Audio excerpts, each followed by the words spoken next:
Yeah. Time is weird. Time is weird. Noodly. Timey-wimey, you know. Wibbly wobbly.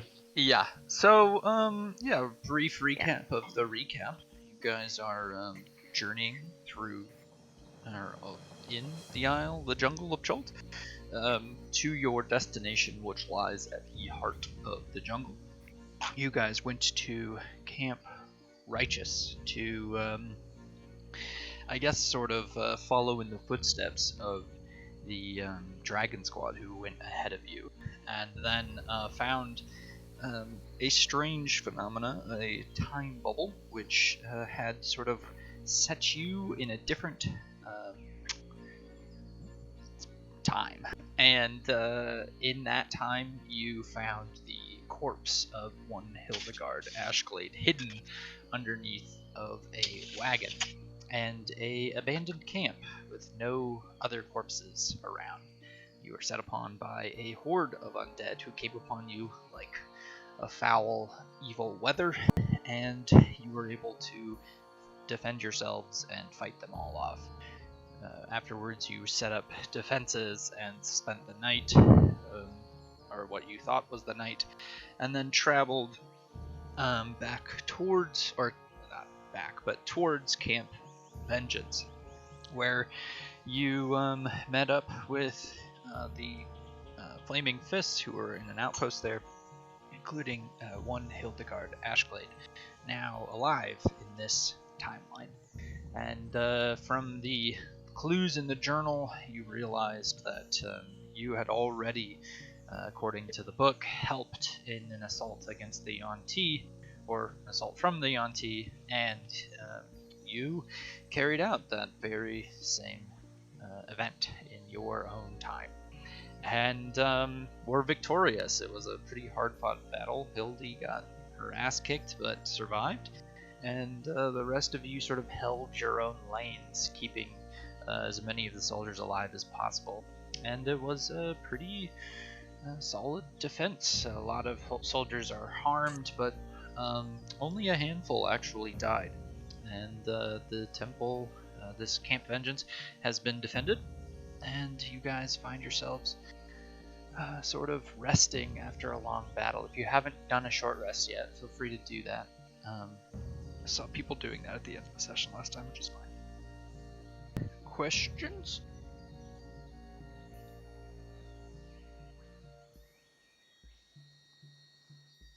Checks out. Yeah, I think I'm good. Okay. So there was a question. Damon asked Hildy where the Yuan-Ti were, insisting that perhaps one thing you guys could do while you're on Cholt is go find their nest, if you will, and set it ablaze. And I didn't really think about that, but if you guys do have an interest in that, I can set that up rather quickly. We sort of left off on, like, next time you'll be going along your quest, but I also don't want to confine you to, particular narrative structure. So, thoughts? I do think that Damon would actually prioritize the quest, but he just wants to do that. Sure. But I think he would probably feel like probably taking care of the quest will put us in a better position to do that anyways. Sure.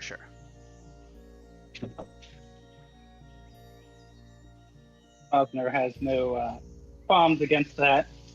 He is kind of eager to kind of get to the center of the forest because of the tree there, but he's not going to make it. He's not going to make a big point of it. Taryn would ask if how much of a chance would there be if we ignore the nest coming in and destroying the temple while we're gone? Hildy would, I guess, respond. They've attacked before, and we've held our own.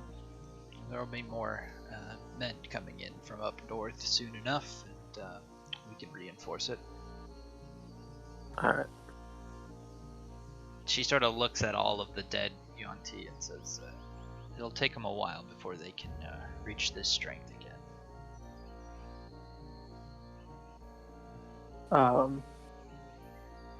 Are they vulnerable now because they lost this many, or are they still pretty secure?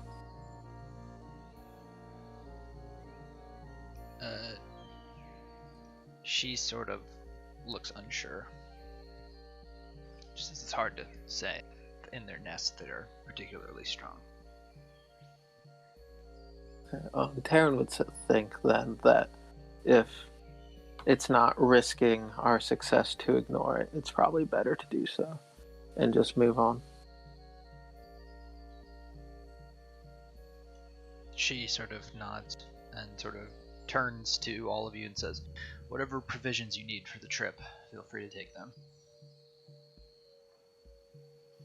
You've more than earned them.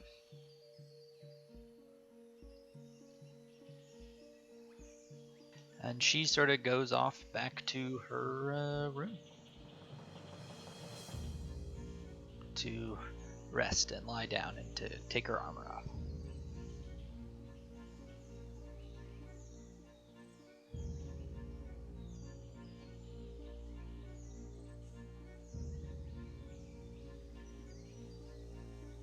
What would you guys like to do? I was dealing with a fussy baby, but Hildy had promised her to tell Isolde how she got there, like what she's doing there, why she's in the order, that sort of stuff, if we survived the fight.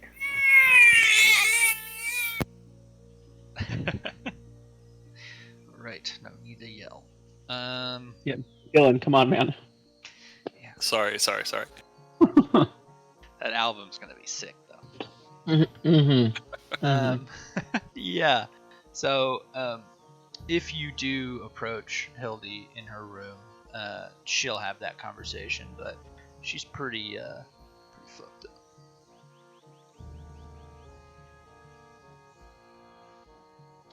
Alright, I don't think she would press it then.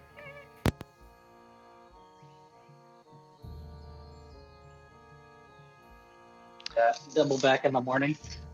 Good. Yeah, I was trying to Faster think then. of what time it is. Did we figure that out? You guys came out of that time bubble and it was morning, and you arrived a couple hours later. Right, so it's like 10 a.m. I think? That's right. I gotta pull up the map. Guys. Yeah, it's only about, it's 40 miles, so it's only 1 hour of travel. So yeah, it's about 10 a.m. now.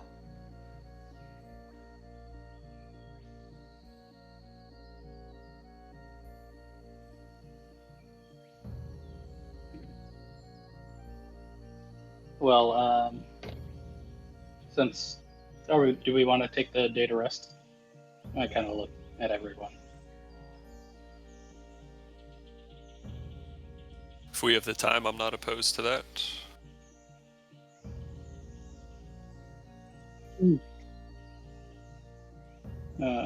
It's up to you guys if you want to stay a day at Camp Vengeance.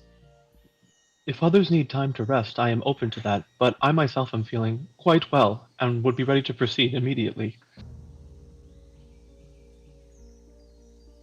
Oh, I don't have my higher level magic, but we can proceed on foot if you don't mind. What time of day is it? Like 10 a.m. Ooh, yeah. Well, if you guys are going normal speed, we're talking like 10 miles a day. Which can get you 1 hex away. I mean, at that point, we might as well just hang out here. Screw. Choice is to camp here or camp on our own. Camping here might be wisest. Definitely safer. Maybe we can help out fortifying the camp a little bit if we have strength enough to. It seems like there's quite a bit of folks still harmed, but maybe we can do something to kind of help things out.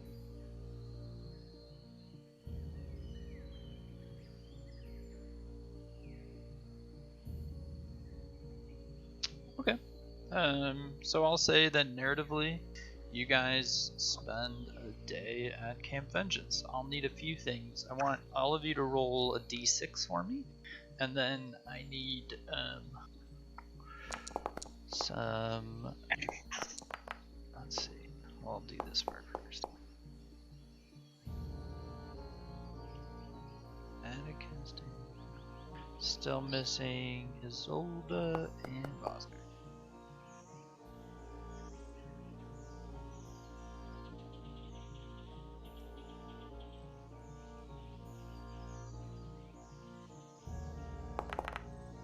Okay, and then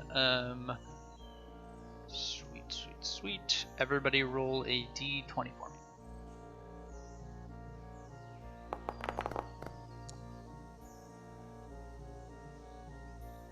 I guess I guess Damon and Atticus don't really need to do this roll. I keep forgetting that. This is the disease roll. Taryn, roll a d12 for me.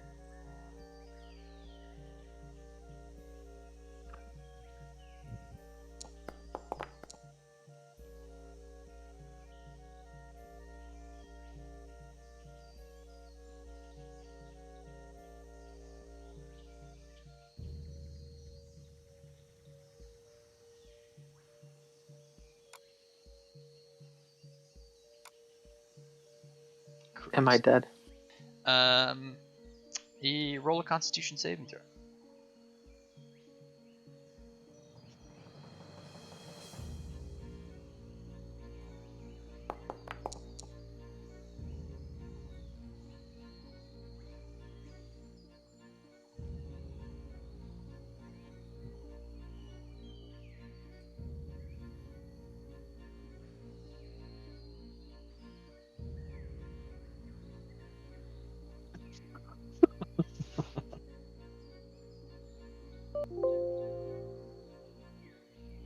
Oof. All right, my computer's freaking out. Ooh, you failed it. Nice.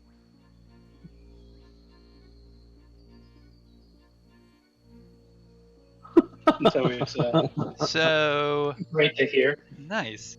Nice. Just barely failed it too. Fucking incredible. Yeah. So over the course of the day, you develop a fever. Take 1 point of exhaustion. And yeah, I guess maybe do a self-medicine check to see if you would even notice it. Question, John. Does my aura still help? Ooh, I'm gonna say for this, no, since you can cure diseases with lay on hands. It's more fun for people to get diseases, anyways. That's what I've always felt, just in real life too. Yeah. Yeah, Taryn, you have no idea that you have a disease, but you are sweating. I'm just you like got a fever. exhausted. Got it. And just for your own for your own knowledge, so you can write this down, you have stage 1 bone break fever. Stage 1 bone break fever. Yes, Got stage it. 1. Isn't that another name in like real life for dengue fever? It's entirely possible. I wouldn't know. Bosner, make a Constitution. Oh wait, roll a d12, and then make a Constitution saving throw for me.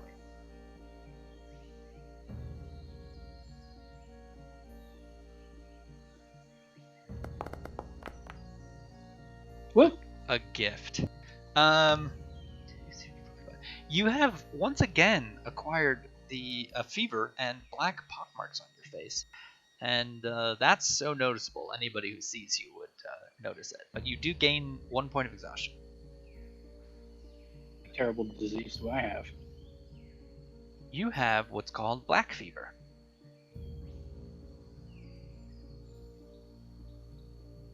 If I can see it, she would probably catch on and Yeah, lesser restoration. I'll say that Isolde notices pretty quickly and would take care of it. And so you don't have. You're still at. You go back to nothing. You're not diseased anymore. You do still have that point of exhaustion. Did anybody else fail? Let's see. Thunder. Terran, Boston. Damon doesn't count. Atticus is immune. Barrel. Nope. Okay. That is our disease roll for the day. Sorry, I missed my diseases. My Discord was. It's cured, a la Isolde, but you take 1 point of exhaustion. Is there any statuses for mine other than the point of exhaustion? No. That is the first stage. Got it. We'll see what happens. Yeah, going forward. Okay. So how narratively is Feyrol helping this camp, or is he? Is he just meditating, chilling? I would build the tower, but like inventory and spells, I really don't have anything. So if there's like, logs that need moved or vines that need cleared out, I'd probably help with that, like at the bare minimum. Okay.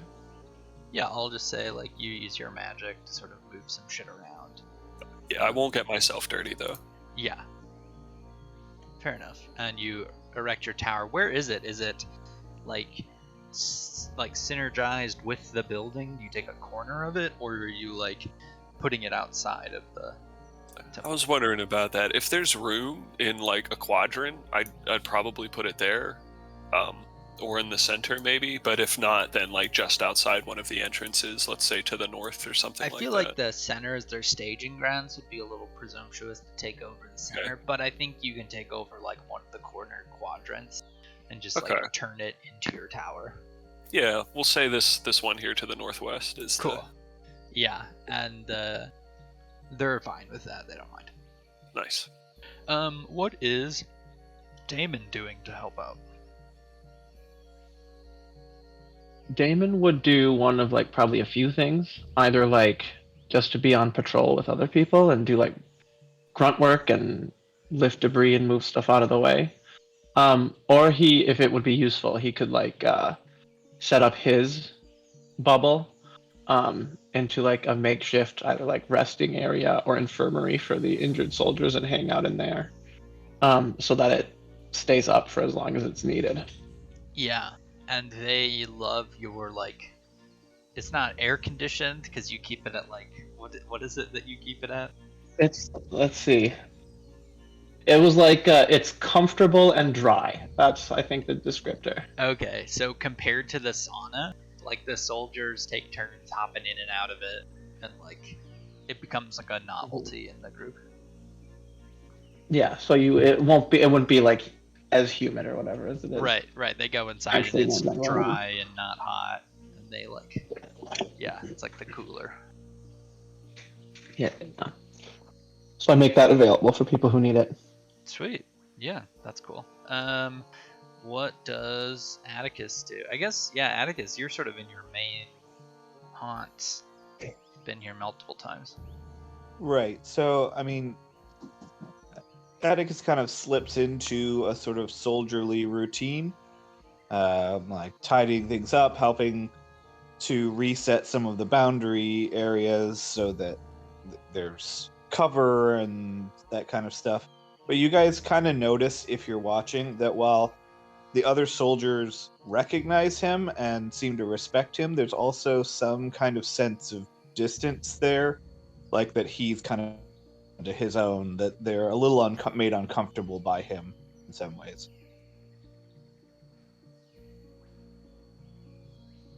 Okay. Sweet, yeah, I like that. What's Terran doing?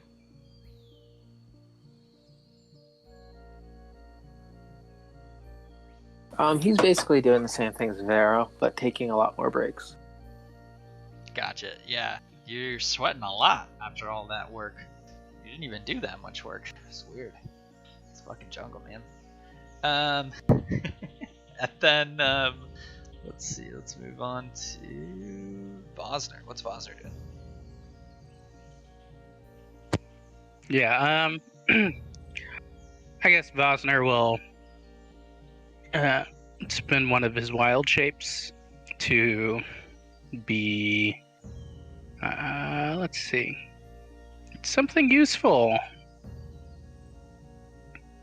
Let's check it out.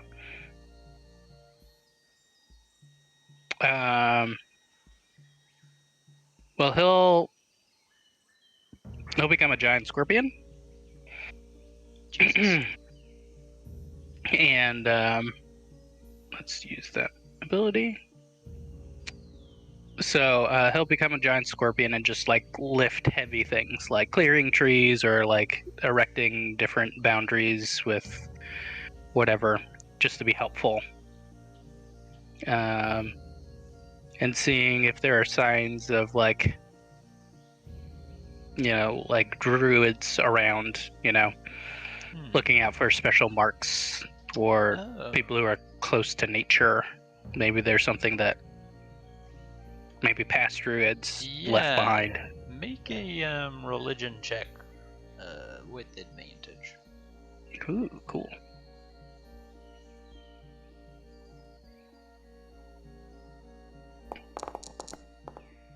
Yeah, when you're helping out around the place, you come to realize, sort of moving stuff around, that some of the rubble here, there are remnants of old iconography and statues and symbols that indicate to you that this is actually a temple, at least it was, now it's sort of desecrated, to the snake god Seth.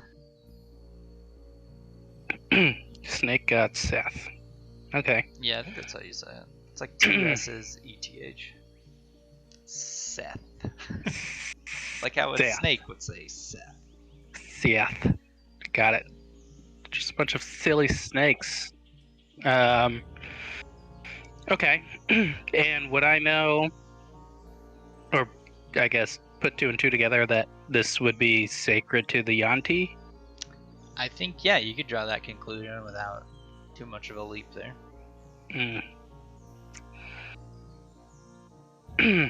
And from the soldiers' reports that this is a regular sort of a occurrence attacking them. Yeah. Okay.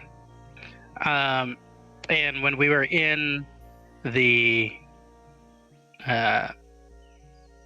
Hildy's room, and she was smashing these statues, were they snake statues? You can now determine that, yeah, the remnants of them that she was hitting with her hammer were old snake statues, yeah. Gotcha. Well, since I'm a giant scorpion at the moment and I'm doing construction work, after that, I wonder if I have mend.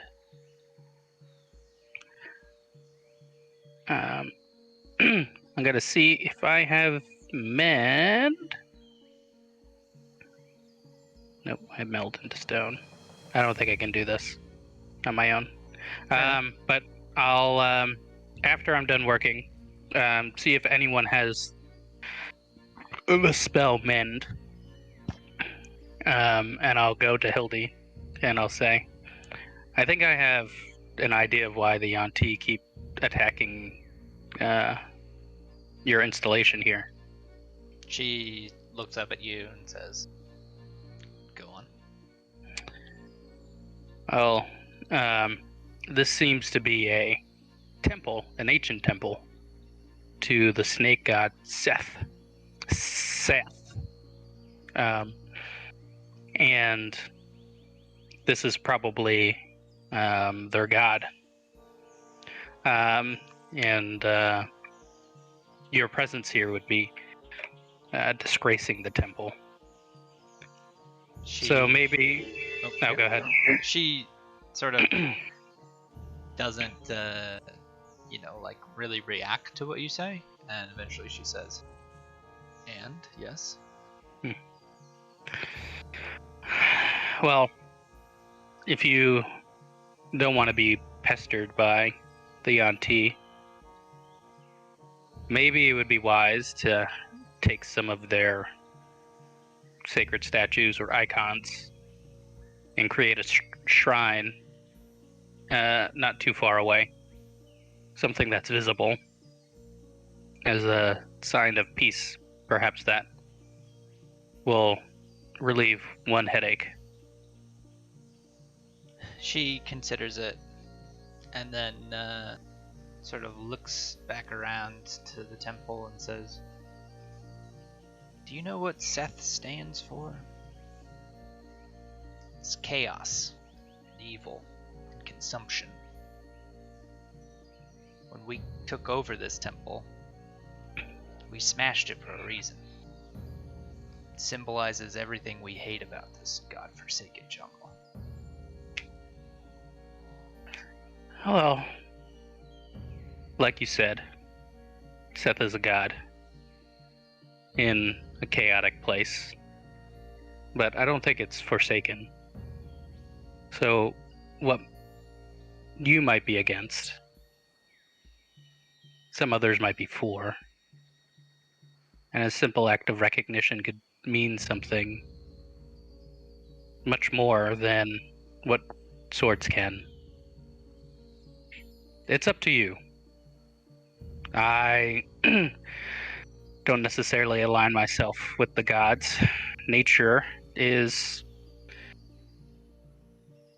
powerful, chaotic, can be beneficial and create and sustain, but in the same stroke, there's fire and lightning and squall that destroy, but also replenish and renew. I'm not telling you to change your views, but if you want things to change a little bit for the better, give yourself a little bit more order.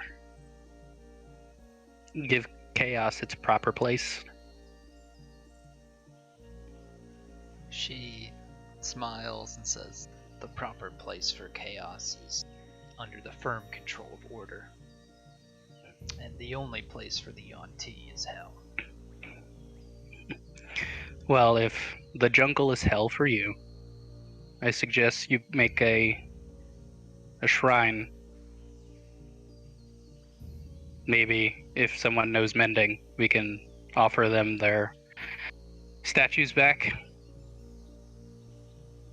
She says, And "I don't think you understand. I don't want peace with the Yuan-Ti. I want to see them eradicated."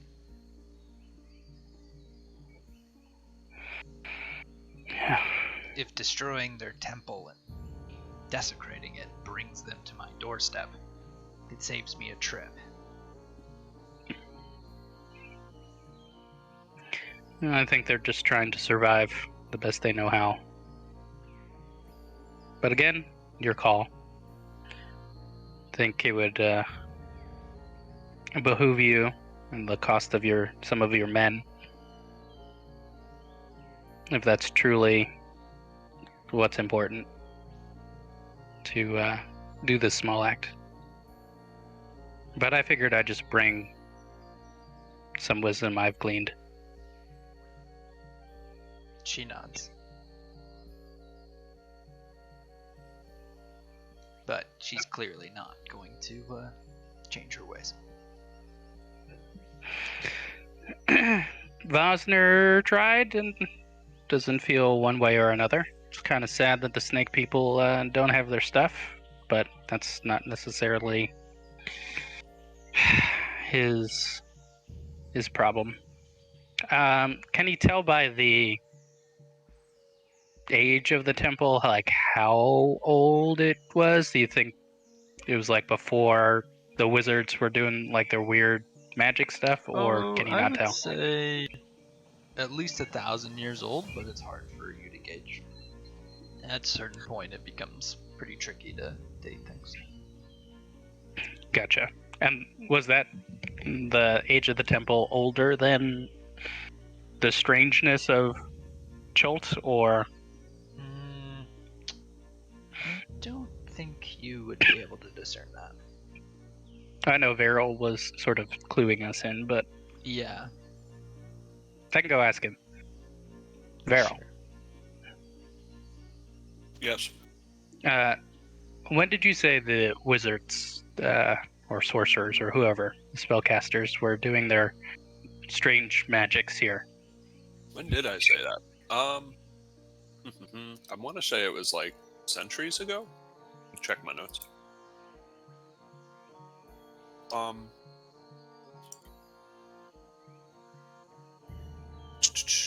Yeah, several centuries.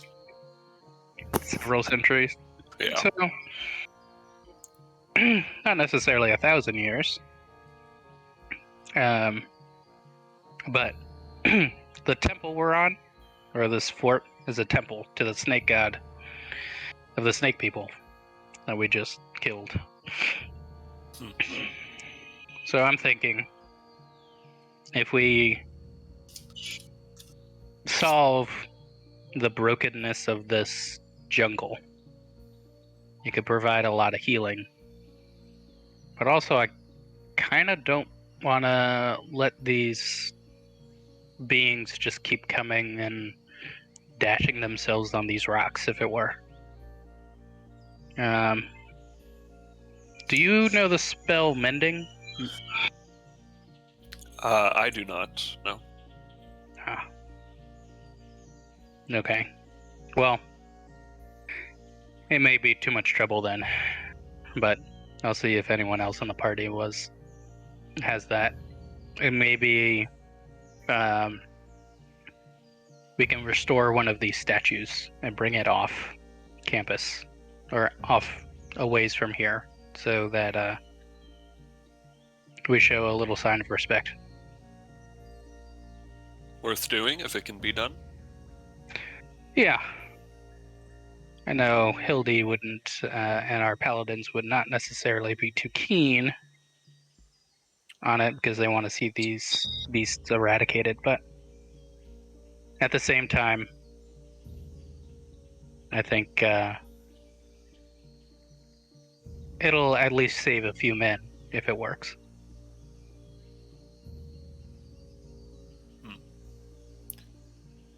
I hope somebody knows Mending then. We'll see. If not, then the world will turn.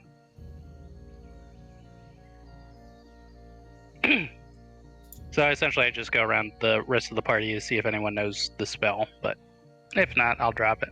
I do. Cool.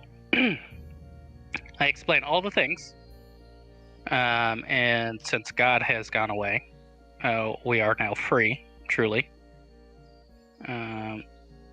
And right, Vosner will try and see if he can salvage maybe one or two of the statues on the outside that have been damaged, and like bring them off into the woods where the snake folk are described to live.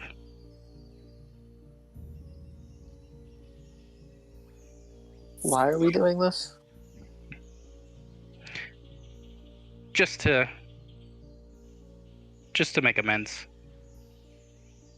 I think Isolde would probably have a similar opinion to Hildy. Like, I don't know, it'd be the same as like resurrecting statues for a lich or something. It doesn't make a ton of sense to her to make statues for them. But if Vosner seems very adamant about it because she trusts him, she would help him. Just for the sake of it, maybe slowing down attacks on the temple. Yeah. Mostly just, on the off chance that more Yuan-Ti and more paladins are not lost. It's worth a shot.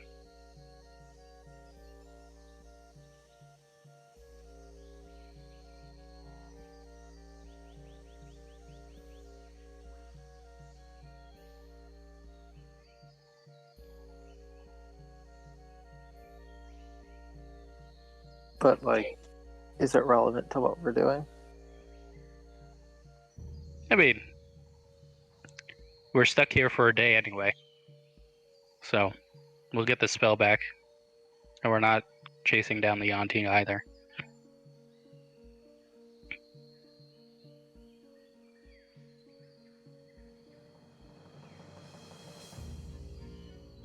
Taryn would ask if the paladins were okay with it, because, like, we need them to like us in order to succeed in this quest.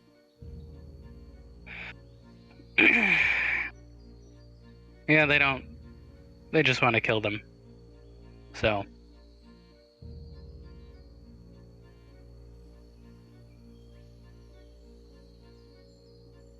The paladins probably wouldn't necessarily like it or approve or just are confused why I would do it, but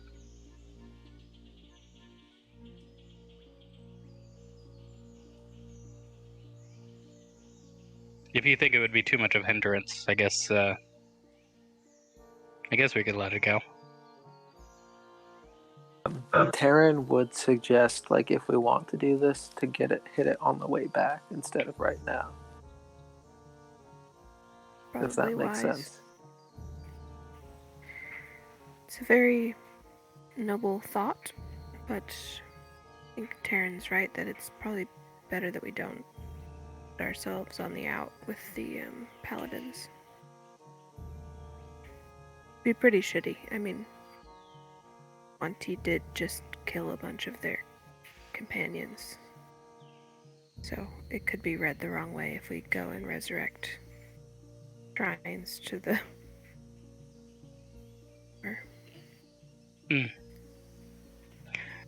Yeah. I suppose you're right.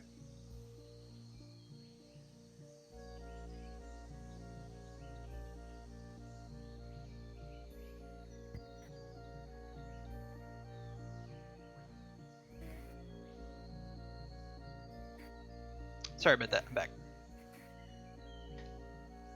So Vosner was talking to Varel last I heard.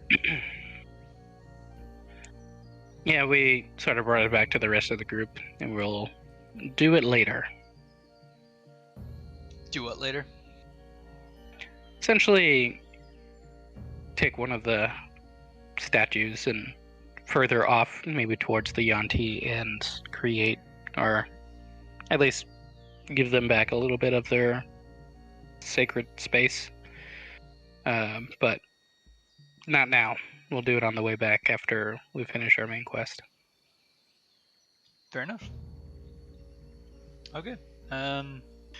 So you guys take the whole day doing that stuff, and then take a long rest. You guys can feel free to take your long rest. Feels good.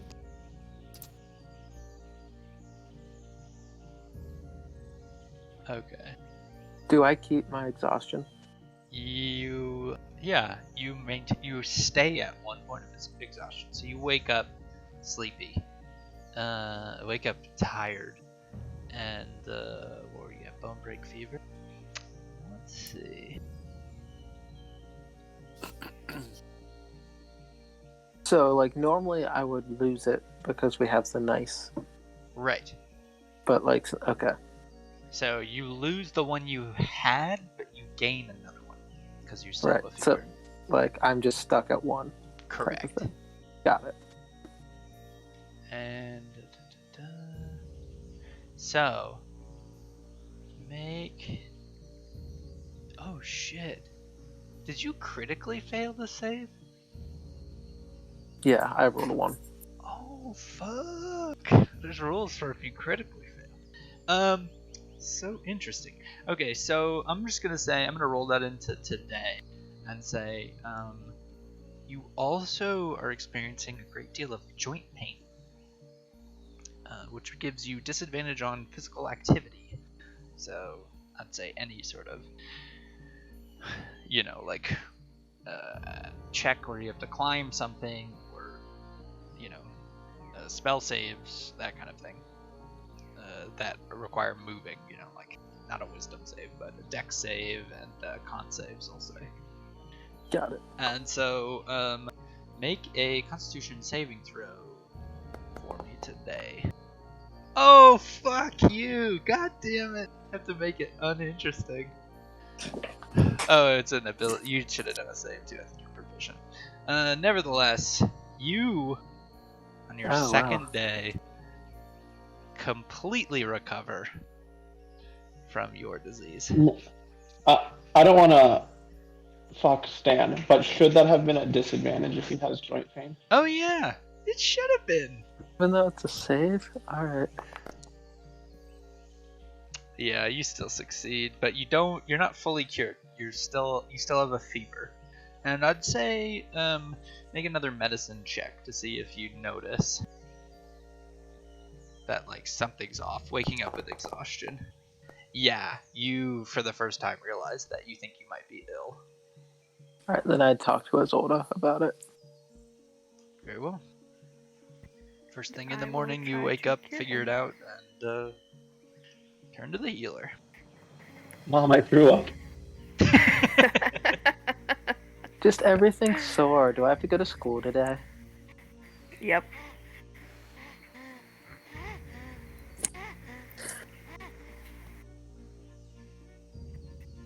Yeah, I'll cure him, and I'll kind of like go around and check in with everybody. Like, is everyone feeling all right? Yeah, everyone good. Okay. Before we start our journey. So I get, whatever spell that is. Lesser restoration. Yeah, Laurel, make sure you use up the slot after you do your long rest. I assume I'm still exhausted, though. Yes, you still have 1 point of exhaustion. Good deal. And let's take it to the map. Unless you guys want to do anything in Camp Vengeance before you set out.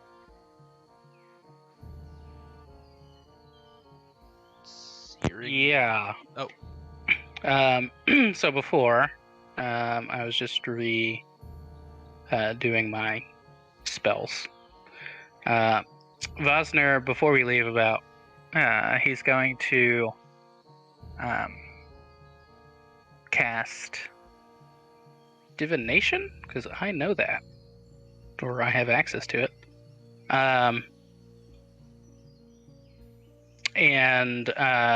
Oops. I'm going to see if there is maybe I can beseech the gods or nature to provide us like an insight for safer passage, or maybe a pull to a certain place that would help us, either to help us locate Dragon Squad. Okay. Can you cast it in the chat for me? I can. Come here. Okay. Do you have incense or a sacrificial offering which you're consuming here worth at least 25 gold? I have some for this exact spell, so if he asks around, I can give him some. Okay. Yeah, I'll ask Isolde if I can borrow some incense. Sweet. Okay. Okay, you ask a single question concerning a specific goal, event, or activity occurring within 7 days. Well, that's fun. The DM offers a truthful reply. The reply might be a short phrase, a cryptic rhyme. Oh, and I gotta come up with a rhyme. Or an omen. Could I have a rap battle, please? Can anybody give me an example of what an omen would be? Is that like a specific... Like a raven flying overhead. Oh, yeah, okay. A blank email from a dissertation chair. Oh, fuck. Jesus. That's dark. Yikes. Is that a good omen or a bad one? Bad. I think I would drop out of school and change my name. No, okay, so... Did that happen to somebody? No, but I've accidentally sent blank emails and people have panicked. Jesus. Okay. So what is your You're a specific question? monster. Because it asks as you ask a single question concerning a specific goal, event, or activity to occur within the next 7 days.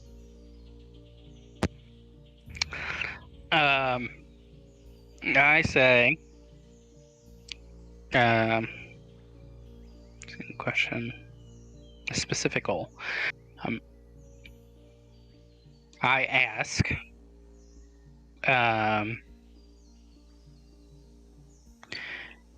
if there can be a sign that will lead us closer to Dragon Squad.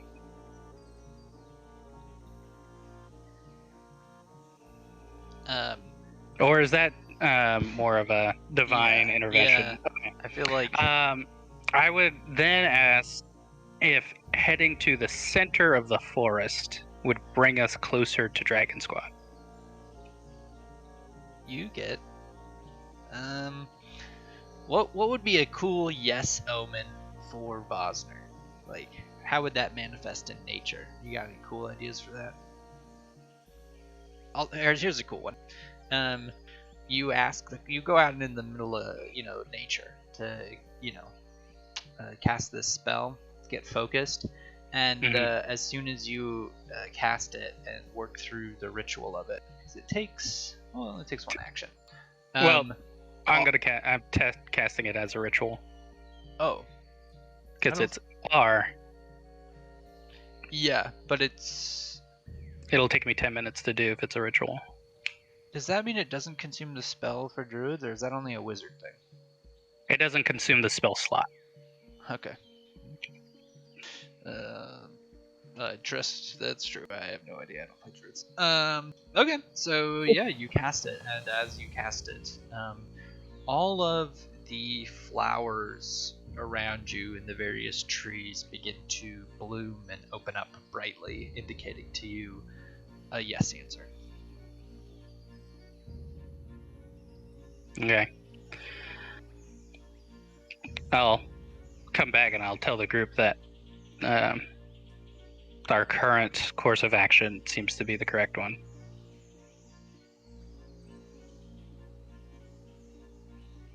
Well, that's encouraging. Yeah, at least within 7 days, or within the next 7 days. Yeah, it tracks. Yeah. So, would that mean that they're not stuck in a time bubble? Are you asking me? Because I'm gonna ask. You have to cast that spell 5 more times to get to something that complicated. Well, I'm gonna ask. I guess I'll sort of ask towards Veril and say, given the way this time magic works, could we assume that they're not stuck in a bubble? Bubble? That the gods are not stuck in a bubble? No, that the Dragon Squad is. Oh. So. It's hard to say. Yeah, it's hard to say to which group the 7 days applies. I'm not quite sure if we could infer that. That's true. Well, you also asked closer, but you did not specify if you meant physically in distance or in time. Ooh. They're contemporaneous with us. Damn. All right, I guess we're walking, so I can cast this again. Never mind. Okay, so are you guys hitting the road with your super speed?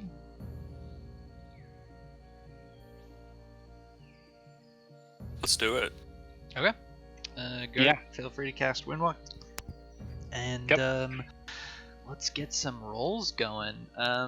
First of all, I need a survival roll from somebody, a perception roll from somebody, and you guys are doing the Windwalk thing, so we're not worried about athletics. So yeah. Could we go stealthily in Windwalk, or no? If you want to go, I think you would have to really cut down the time significantly. Yeah, I don't know. It's a hard question because part of the reason you can't do it stealthily running quick is that, like, you're flying past everything. You can't, like, see, you know what I mean? Like, if you're running really quickly, you can't take your time to, like, look around. Even if you can move faster. I guess you could, like, scoot 10 feet, look around, scoot 10 feet. Like, a net scoot would be faster, but I don't know, that seems weird. Okay, so between survival and perception, you guys crush it. Especially with Atticus as your guide. Can I get everybody to roll a 1d6 for me?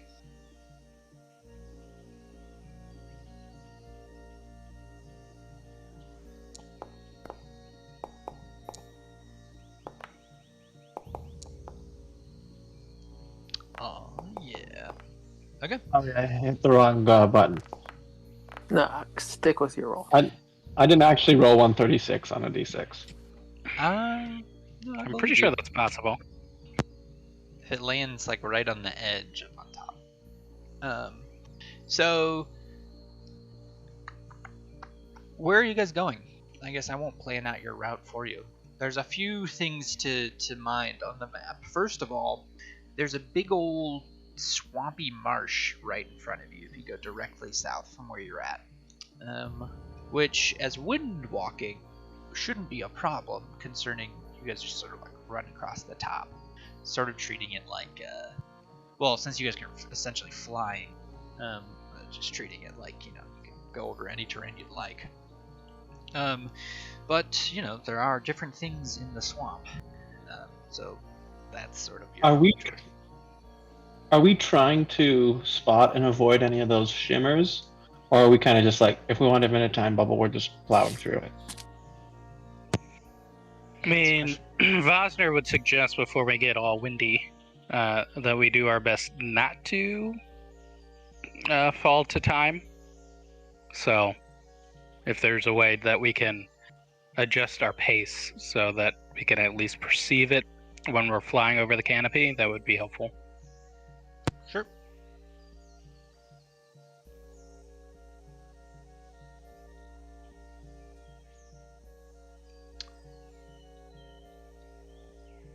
Oh, can one person also roll a d10 for me?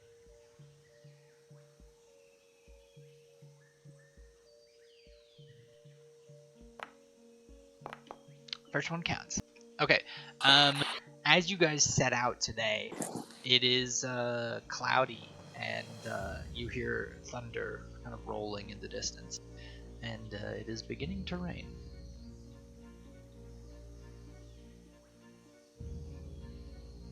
Let's see if I have rain sound. Does that affect us in any sort of way? Shit.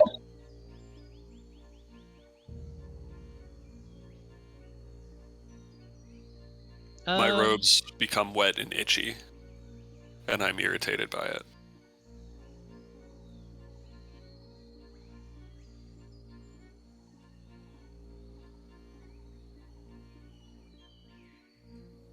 Varel starts muttering something about alpaca fur and, like, how much better it is than cotton.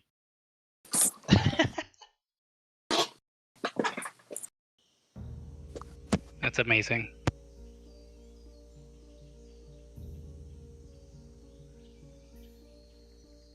Yeah, my shit is freaking out. I can't change the music right now.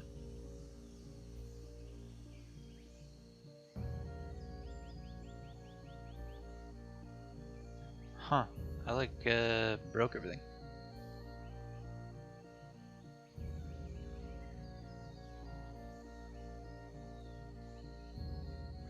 On my end, it's showing, like...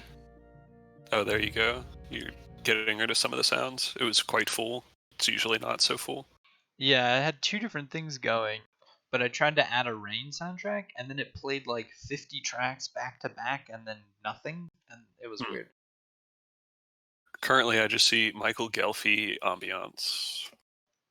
Weird.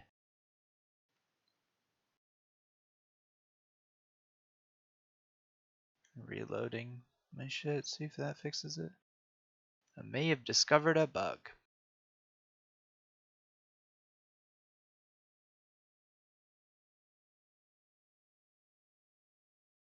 Oh yeah, fuck me. It is freaking out. There we go.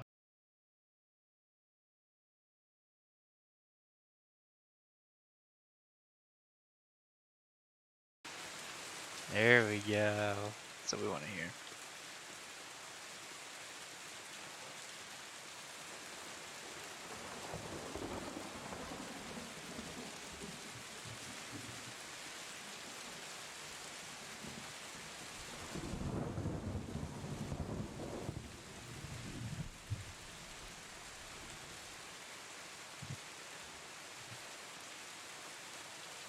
Okay. You guys are traveling. Can somebody tell me what hex you're gonna arrive at? Anybody like draw it with the ruler? Which one they plan to be at? Oh, could we stay to the left side of the swamp so as to, or to the west rather, so as to avoid the undead territory? Yeah, you can. I mean, you can map out whatever direction you want. Yeah. You guys Whoever's know doing that, where it's the got the- undead tends to be. You guys cool with going this way first? Maybe Yeah. to like Bala. I'll Yeah, just say. down out of the canopy. I will say that you guys know that the Yon T, because she drew it on your map, are over this way. So going this way is sort of Yon T territory. Going this way is undead. And Can we try to like this way is the swamp. follow like the corner of the swamp so we're not in the orange, but we're not in the swamp. We're just kind of skirting the middle. And then once we get here, we'll have to maybe figure out a different approach. But yeah, Right. So like we're gonna have to go in here anyways, right? true enough. We could take we're- this river, but we don't have a boat or anything. Never mind.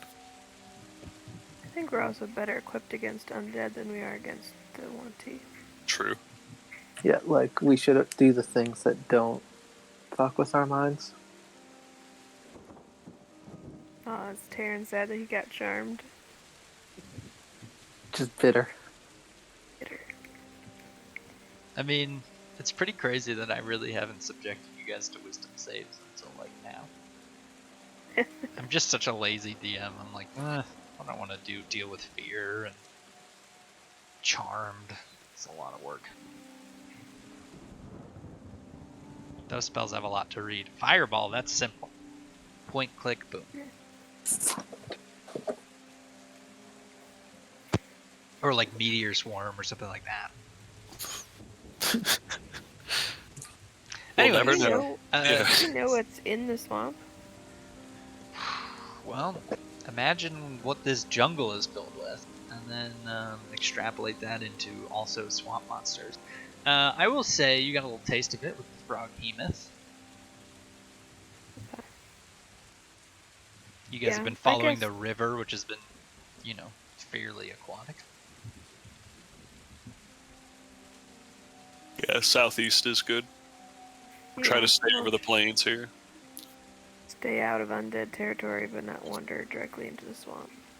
Okay, so Like the unknown here? swamp monsters are scarier to me. Is that your first 30 miles? That looks good. Okay. You guys traverse your first 30 miles just fine. Even in the heat, or even in the rain, this heat still makes you stop every hour to continue to drink. And so you leave your form and find yourselves in a clearing. Let's see. Everybody, well, let's just do it off passive perception.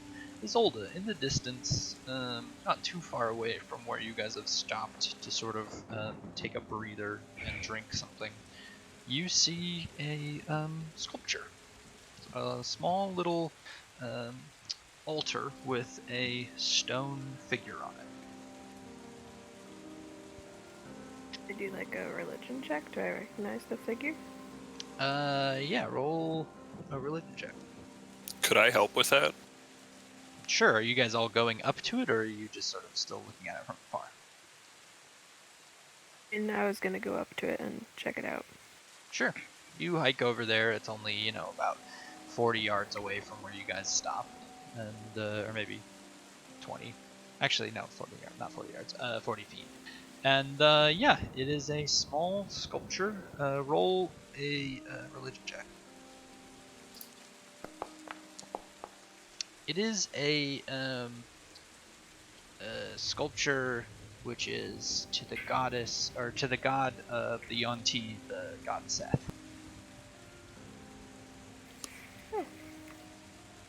Vosner would be interested in this, I believe. Yeah. Yeah. See, there are other pieces for them to worship. It's true. Do I see any snake tracks? Roll a survival check for me. Okay.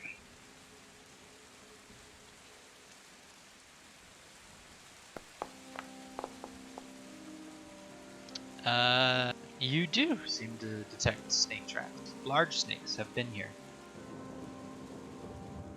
Yep. It seems that you're right. Oh. I hope the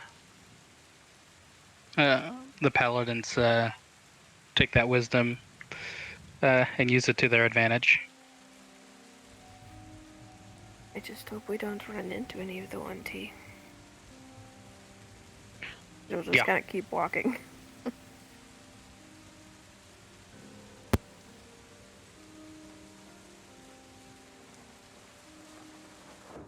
Cool. Yeah. You guys chill in this clearing with this idol to Seth sitting on its altar, and enjoy your break. Atticus, as you're sitting there, you can't help but see in the face of the sculpture a mocking glare.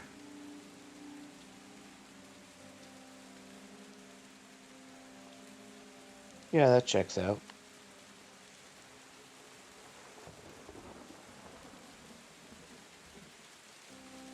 Do you just ignore it? I mean, is everyone gathered around the statue? I guess that's a question for everybody else. Has everybody sort of investigated and gone back? Or I mean, assuming only a couple of seconds have passed, we probably didn't walk that far away. So I'd say within 20 feet or so. sure. Yeah.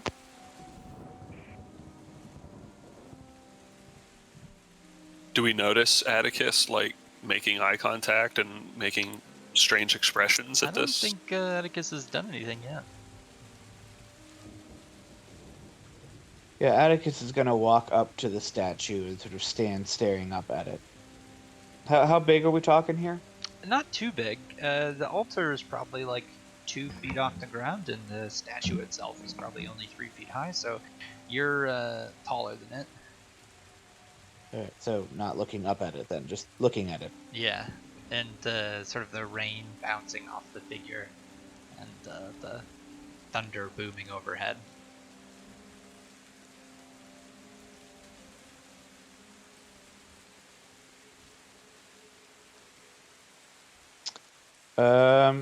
Atticus is going to reach out and place a hand on it. And then basically just out of his palm cast Eldritch Blast. Sick. Yeah. Point blank range.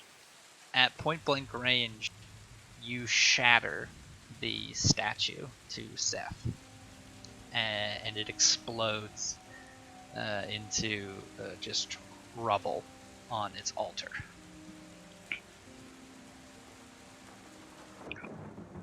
You feel a sense of order and sanctity returning to this space.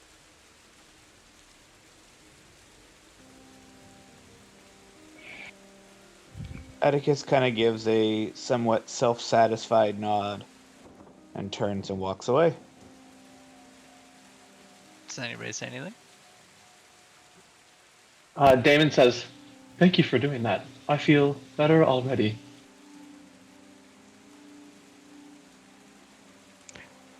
I guess Vosner's just gonna give him a weird look. Say, why would we do that?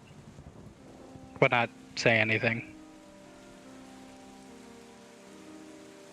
Fosner. Can I make a Oh yeah, religion check to see what I know about Seth? sure. Go for it. Not a lot. Snake God. Kind of snaky. Got it.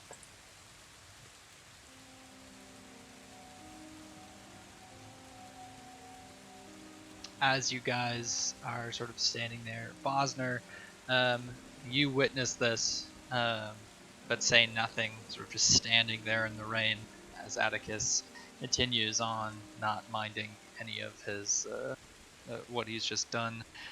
And Bosner, you were just investigating some snake tracks, and it hits you that some of these snake tracks are actually rather recent.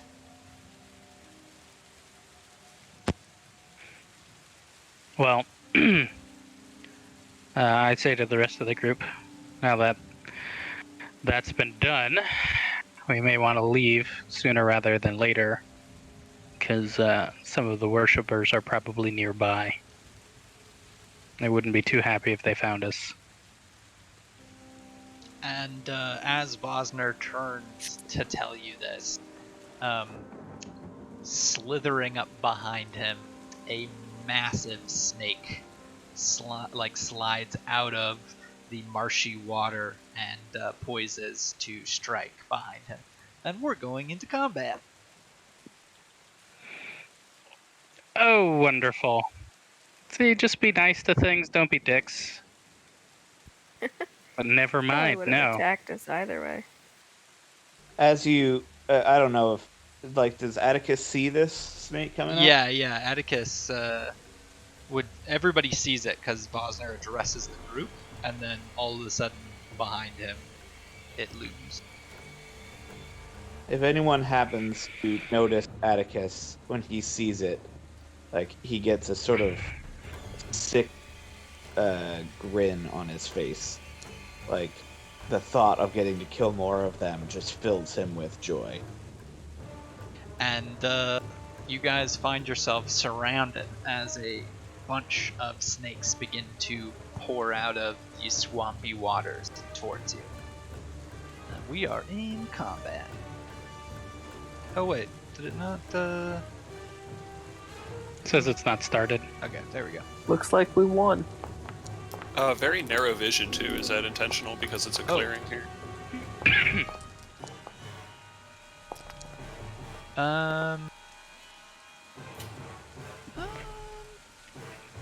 I guess no. I didn't mean for it to be that crazy. I'll change the vision.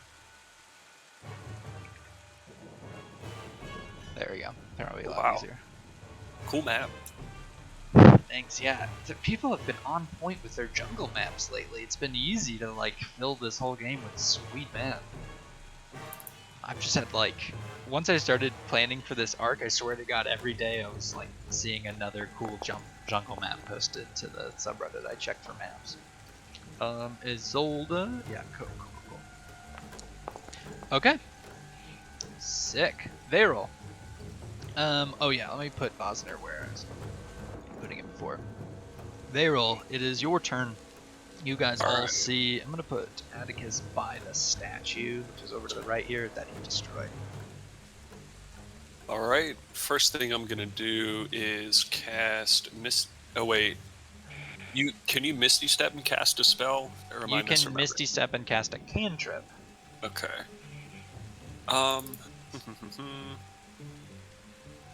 Okay, well, no matter what, I'm gonna Misty Step because I can't take the full hit because I'm weak. So I'm gonna go back by Atticus here. That Are is you in water? by the way. I'm gonna go here. Okay. A little closer. I don't know if I want to use a big spell yet, so let's just cast set someone on fire. I'm gonna go for this guy up here to the north. We'll set him aflame. Nice. And so he's emitting bright light, being on fire, and I assume he's not having a good time. Yeah, I don't know what to put on him. I guess just he's smart to fire.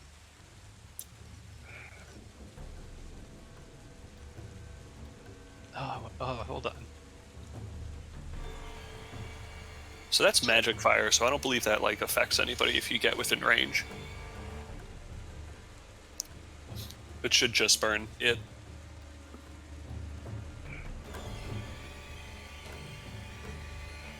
Probably.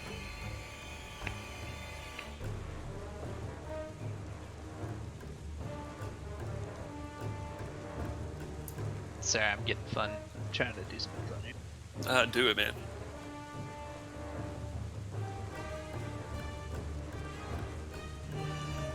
Is it even doing it?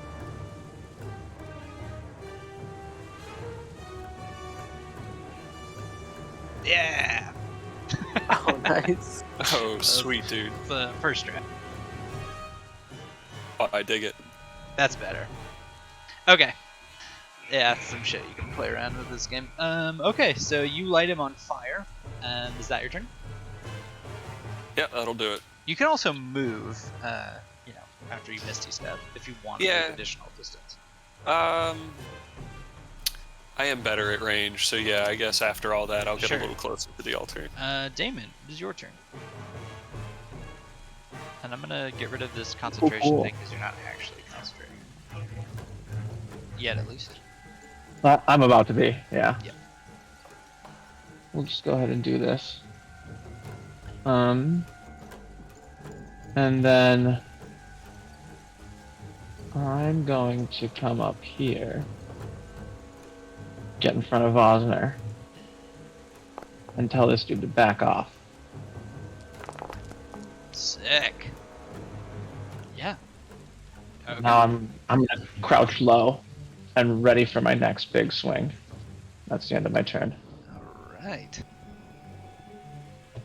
This Naga to the bottom left here, seeing you run with a flaming sword, is going to cast Dominate Person. Could I counterspell that? Are you within 60 feet of it? Ooh, am I? No, damn. But I can can I- counterspell that. Alright, go, feel free.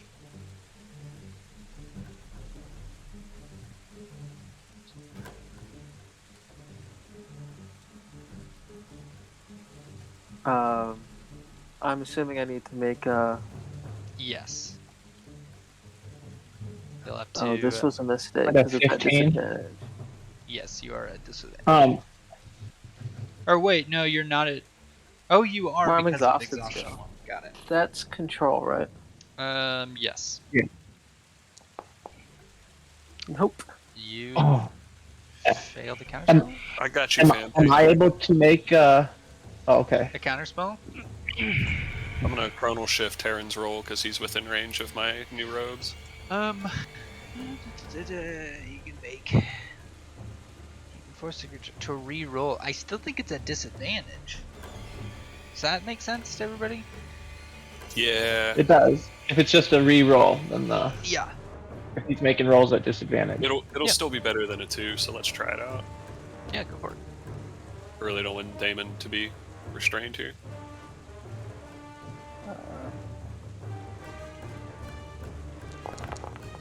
Okay, well, we tried. Damon, Two. I'll allow you to counterspell as well if you'd like to try. I'm gonna give it a shot.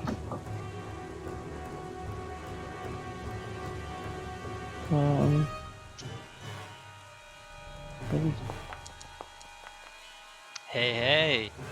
So, in an instant, this spirit naga tries to whisper in your mind using its powerful, charming magic, and Terran and Damon both turn to it, casting their arcane spells, trying to block it.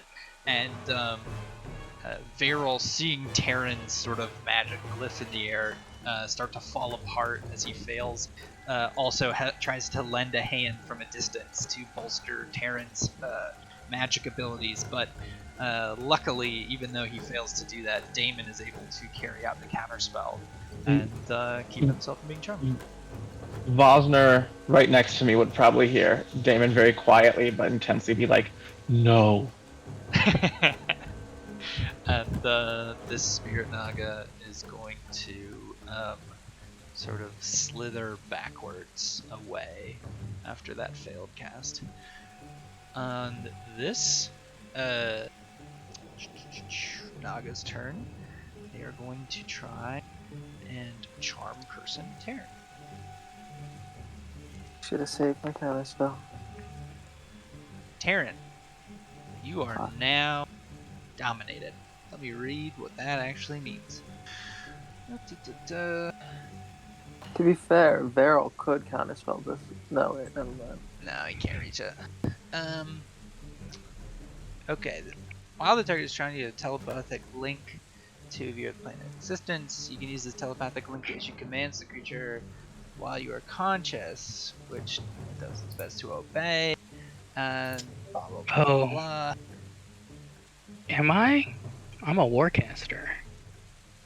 Yes. Is there a range on that? Hold on.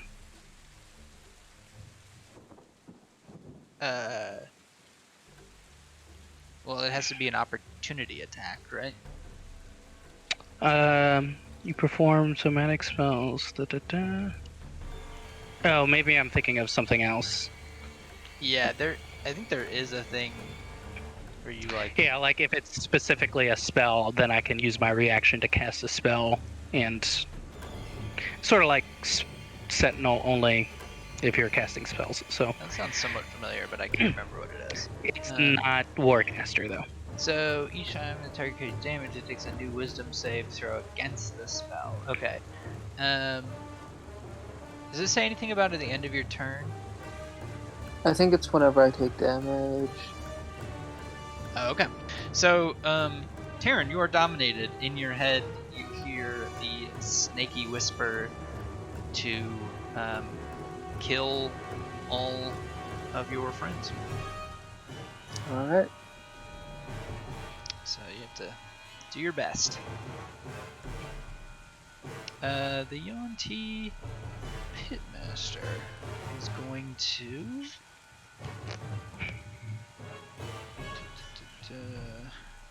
Ah, fuck. Well, that's fine. He's going to Eldritch Blast at Bosner. No, at Damon.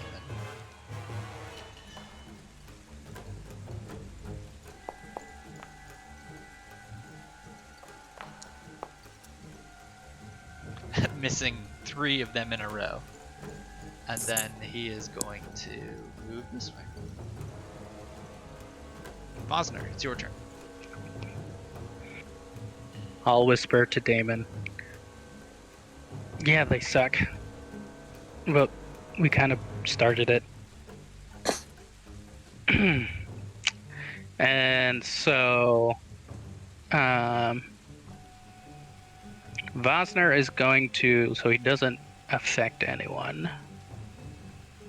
He's going to move about 10 feet away. He's going to go on the bridge over here. He's going to cast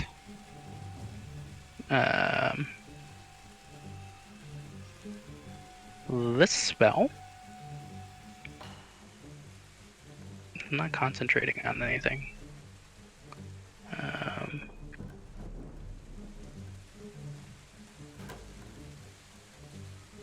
And he will wild shape into a elemental,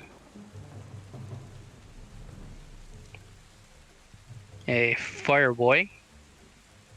Nice. Oops. I don't know why. Why? There's a lot going on here. There's so much going on. All Just of because that I was didn't like in happen. range of that. My cold effect, yeah. Yeah. And then how much movement do I have as a flame elemental? 50 feet. Cool. I am going to move over here. Okay. On top of that doodleberry. And does he take damage now or later? I can't remember. I think it's the start of his turn, but I don't Yeah, know. that sounds right. Okay. Yeah, let me. In addition. Alright. A creature that touches the elemental or hits it with a melee attack within 5 feet takes fire damage. Yeah, he hasn't touched you yet. He hasn't touched me. It's the other thing. It's the fire form where you move through something. Yeah. The elemental So, can yeah. enter a creature's space the first time the creature takes space a turn. Wait. First time that it enters a creature's space and that creature takes 5 damage. Until someone takes an action. Okay. So yeah, it takes 5 damage right now. Okay. Yeah. So I move through its space to get on the other side of it, and then effectively attacking it. Yeah. That way. You burn it for 5. Yep. Cool. Cool. And then I am concentrating on that spell, so just to let you know. Sure. I'll put you over here. Atticus, it is your turn. Right. All right.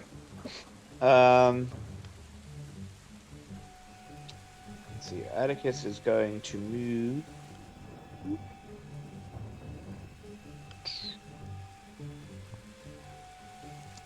30 feet that way.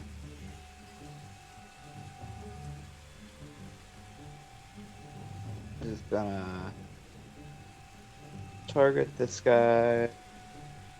By the way, okay, so I have 2 questions. First, would Atticus know enough about these Spirit Naga to like know what they do that we should be on the lookout for them dominating people? Roll a history check for me. Just say DC 15. You know this. You know this. Oh, -1. That's how the roll of a 15. No. Tip of the tongue, man. Damn it. Okay, You're so good at killing these things, and you have such a high wisdom save that you normally don't even see this happen to your paladin friends. Okay, fair enough. Then the second question doesn't apply. Okay, so we're going to target this guy and hit him with Eldritch Blasts.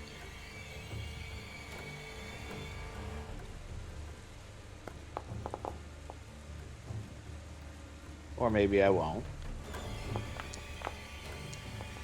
Oh shit. Oh my god. I love it. Oh! Redemption. Okay, kind of makes up for it. What a roll. Wow.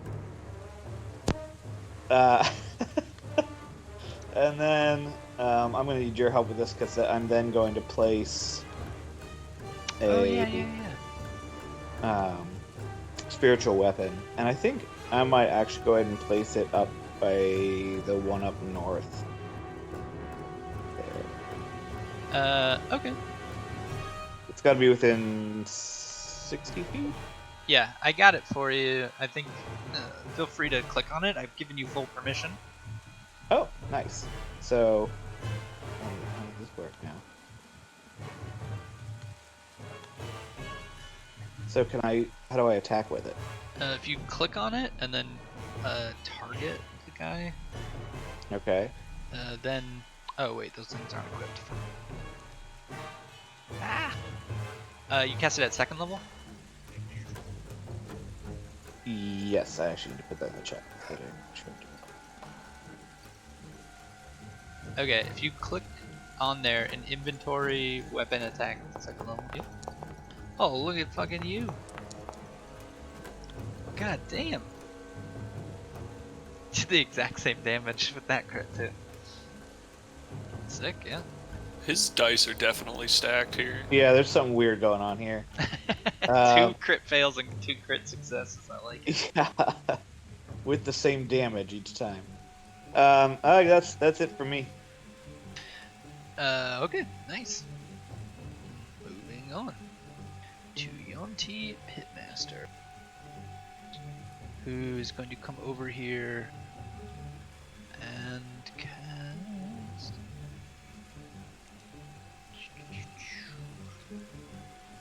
Huh.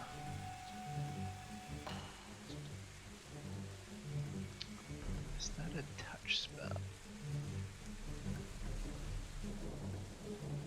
He's going to. I think he's going to shoot some Eldritch Blasts at Atticus.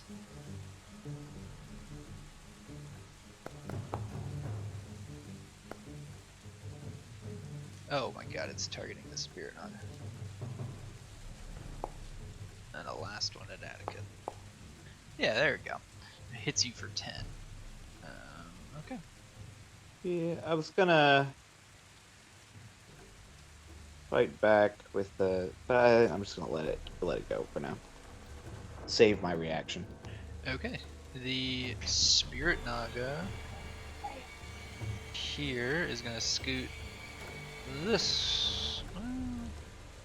You can line it up.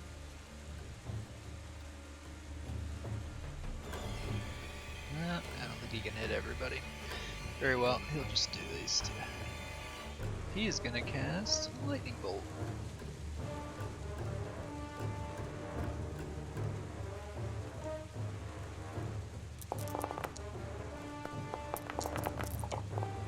Okay, and barrel succeeds. The 10 damage succeeds. Both of you maintain concentration as this Nice. Spirit Naga hurls a lightning bolt at the two of you. This Spirit Naga is on fire, and he is going to try and let's see. Hold person on Vigor. I don't think I have any reactions because I chronal shifted earlier. Could I Mistra that? Oh, well, I'm good anyways. You succeed as it tries to pierce your mind and get you to be paralyzed. And at the end of its turn, it takes fire damage unless it makes a what save? Repeats a dexterity saving throw. Yeah. It's 46, so it's gonna save. So it's no longer on fire? Correct.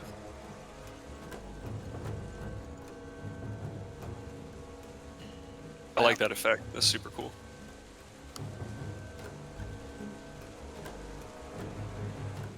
Alright. So I was told specifically to kill my friends, right? Yeah, just blow them up, basically. I wasn't Alright. really, I was kind of doing that third person. I could have RP'd it, but. But like I wasn't specifically told to avoid hitting Naga with area of effects because I can get 3 friends here. I think as a. Oh. Which is what I'm going for. It's just like as much damage too. Yeah, I mean, if you want to do something reckless, I don't think it's a 5th level spell that they cast on you, so I would say they're pretty effective in controlling you. But yeah, I mean, you can interpret that as you will. If that just means going ham and blowing everything up, that's kind of how I interpreted it. That's fine. So I'm gonna do a cone cold. There she blows. Okay, so a few things happen. First of all, you hit Atticus, who succeeds with a 31. Hilarious. Vosner should not have been in that roll. Doesn't matter, he's immune to cold. Yep. His elemental is immune to cold. Correct? So he shouldn't have taken that damage. The Pitmaster takes a hit. Damon takes a hit, even though he succeeds. And then Damon critically saves his Constitution saving throw. That could have been catastrophic. Okay, yeah, that checks out. Yeah, so Taryn, what's it look like when you turn on all of your friends here? So Terran kind of like shakes himself for a second, and starts casting as he normally does. But as he does it, his eyes kind of like latch onto Damon, and then he just like unleashes this torrent of like freezing air and snow. Sick. But Terran also just killed the Spirit Naga and did like a bunch of damage to the Yanti, right? The Pitmaster, right? Yes. Yeah. So, like, for all I know, he's just being reckless, not aiming for me. Correct. Okay. Atticus is Yeah, gonna that's hellish why- rebuke. My question too. Yep. That mean I make a wisdom save because I took damage. Yeah. Not that it Oh, matters. for the love of God. So yeah, Terran took 17 fire damage. Yep. Okay, that checks out. I'm trying to help you here, man. Is that your turn then, Terran? Yeah, that'll be it. Isolde, you're up. Okay, You just saw so Terran blow up a bunch I have of the same things, question as Damon. and Atticus just for turned the on record, Terran. The Spirit Naga here is an ice sculpture now. Beautiful. Nice. Beautiful. Now they have Nice. a different statue to worship. Nice. As it melts. So, can I like do insight or something? Like, can I tell for sure that Terran's been taken over or no? I'd say roll an insight to see if in the middle of this battle you can discern that he is possessed. I'd say it's a higher DC because he just killed a Naga, so it's a little bit hectic. If he had just attacked Bayroll or something, it would be a lot easier to discern. Yeah, Yeah. I was setting the DC at 20, and I don't think in this second. I think you're Yeah, that's you're fair. confused. I think if you after another round you'll have advantage on the check if you still aren't sure. Then she is going to cast a 6th level spiritual weapon. I will say that Atticus clearly just attacked Terran, so that's unreminding. So, like, Atticus needs to be attacked in order to get him to not be dominated, I think. Yeah, you can feel free to insight Atticus as well. He's the one that got us Okay. here. I think I might just yell out to Atticus that, like, he, that Terran didn't mean to hit him. Nice. Is that Like, the kinda Spirit snap Naga that... at Atticus. Is the Spirit Naga you just attacked the one that's concentrating on me? No. The one concentrating on you is this one. Okay.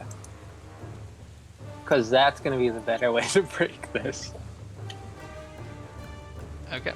So you cast that, and then Sacred Flame.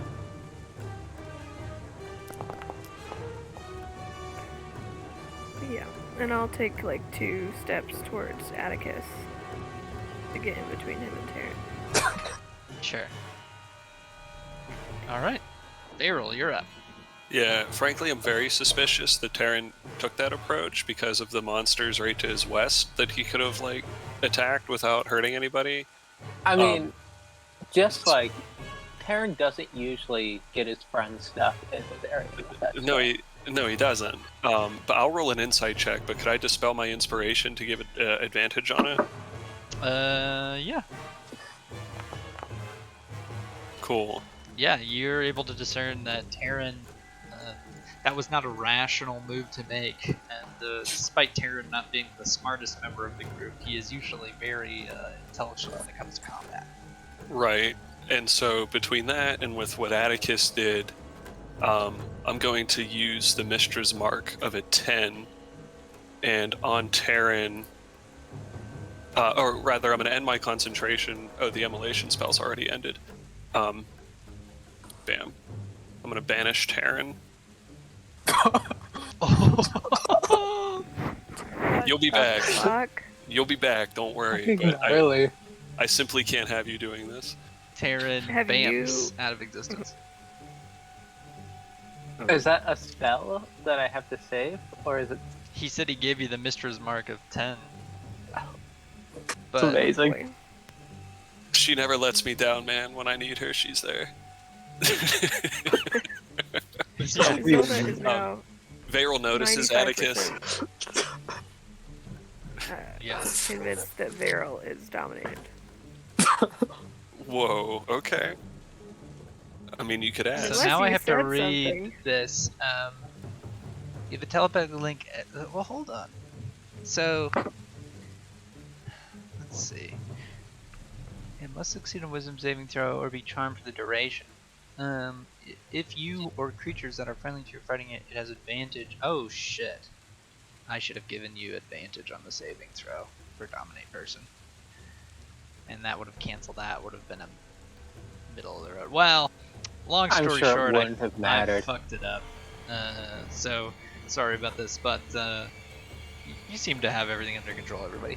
Let's see. Going forward, you can use your action to take total distance control until the next turn.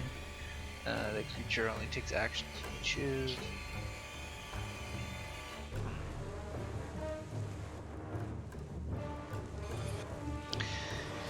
Okay. I'm just trying to see if banishing you to another plane of existence ends the spell. The telepathic link goes away? It's been banished to a harmless demi-plane, so I Right, don't know if right, that- right. But I don't know if it actually destroys the spell. Because that's what you were going for, to sever the link between the two of them. I was just trying to take him out of the picture, and Okay. I had assumed if we killed the Naga, that would separate the link. Sure. But regardless if the link's there, he can't do anything for the next minute. Okay. Yeah. That works for me. Is that your turn? That'll suffice. Yeah, I might like if I see Izzy, like turn and look at me like, "What the hell are you doing?" I'll say, "He wasn't himself. He'll be back." Damon, it is your turn. Damon's like turning around to be like, Taryn, what are you doing? And he turns and sees that he's not there. And so I think, like, for his first part of his turn, he's gonna like run up this way and turn to Isolda and say, "What's going on? Where's Taryn?" And I don't know if I can use like one of my actions to give her time to like say anything to me. Also, she can just say something back. It's fine. Given the whole timeline of her turning around to Varel to like look at him like what the fuck, she will reiterate what he said and say, "Errol banished him, but I guess he'll be back." Damon's just gonna say, well then, and he's gonna go back to smashing faces. Sweet.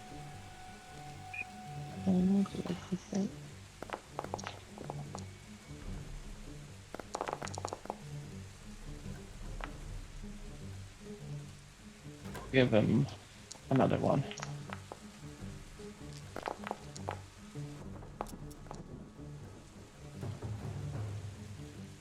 Okay. And that'll do it. Nicely done. Alright, it is the Spirit Naga's turn. We possessed him. And now he's going to cast... Wait. Make sure that's not concentration. Nope. He's going to cast Blight on Damon.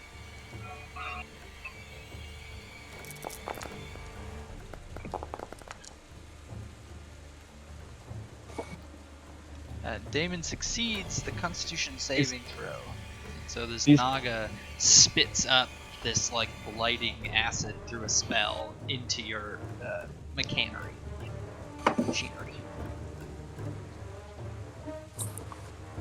I'm gonna clutch with these con saves. Oh my god. I know, what the fuck, you guys? This Naga is going to... When Yeah, did you have something you want to say? Well, I was just gonna say, I think when I like incidentally took damage from Vosner turning into an elemental, I failed that concentration saving throw. You did, yeah. But and I've saved everything else. but I've saved everyone since. I thought I moved far away enough for. Well, I guess you were too close. So I It's- think what- I think that was Dragon's just did like that an one. accidental Yeah. cone that just appeared. Okay, Oh and my so the God. Nog in front of you spews out a lightning bolt, striking Damon, Isolde, and Atticus. And that is its turn. Yonti Pitmaster is going to cast invisibility upon himself.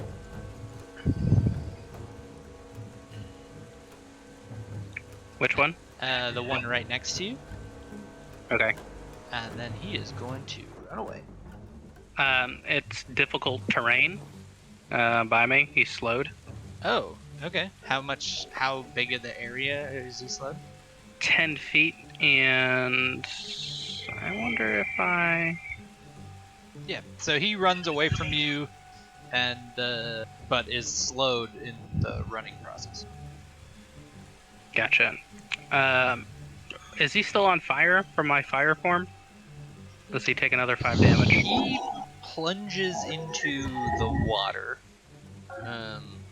Do you get an attack of opportunity? Not Yeah. if he's invisible. It's on targets you can see. So I would say when he goes invisible, the fire also goes invisible on him, and he jumps into the water to extinguish himself. So you didn't actually know that happened, but to spare you from rolling extra dice, I'm just going to tell you. Okay, And Bosner, it is your turn. cool. Well, I will then. And the Spirit Naga that's not engaged with anyone in the that's full health, that's the one that dominated Terran. Yes. Am I right? So I mean, I'm you gonna- wouldn't know that happened. Right. Who did it? Well, there's only one thing in front of me right now, so, and I really Sure. can't see what is happening to Damon because he's behind a tree. Sure. So, and this one happens to be closer. So, because of that, I'm gonna use my first Saloon's mark of the day to teleport here, and then I'm gonna use my fire form essentially to go be on top of him, but for the sake of sight, I'm gonna get on top of him.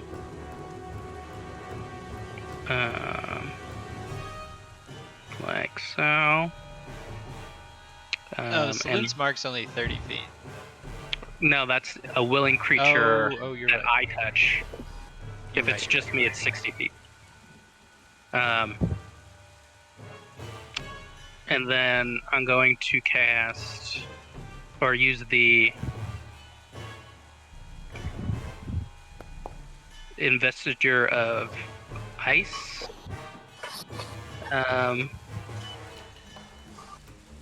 To send out a freezing cone. Where's the is there a thing? I don't know. But for some reason that hit Damon for 2 damage. Yeah, I don't know why that hit Damon for 2 damage. There should be a template that I need to drop. No, Yeah. I don't want it in That's fine. concentration. I'll just make him a DC Constitution save. Okay. He fails. So you do 10 damage. I do 10 damage. He needs Cool. to make a concentration check. Okay. Yep. Oh, And that's a he cone. does. That's a cone trying to hit both of the Spirit Nagas. I don't think it's a big enough cone. It's 15 feet, and if I'm on top of the... I should be able to. Bam, bam, 15. Yeah, okay. This one makes a con. He takes 10. And this guy takes fire storm damage.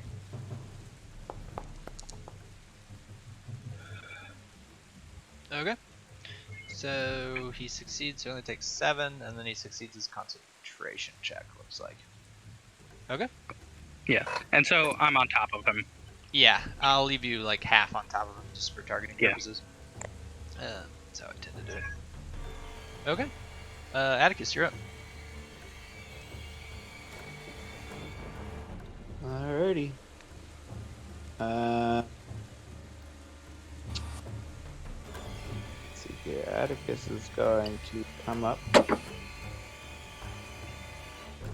there, I guess that's about as far as he can go. And is gonna try to help out Damon here.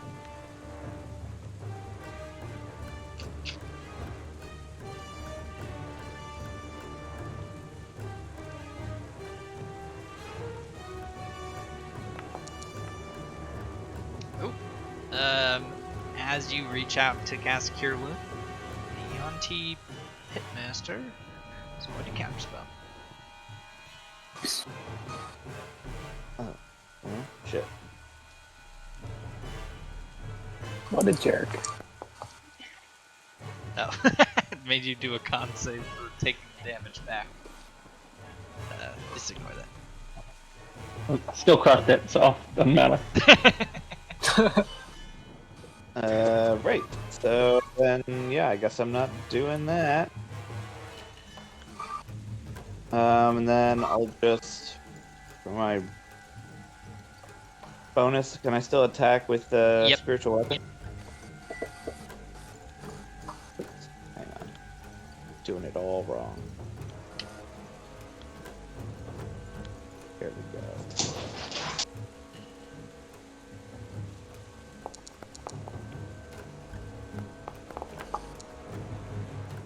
Nice. Okay. And I think that's all I can manage. Alright.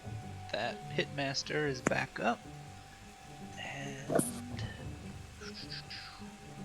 he is going to... What's that spell?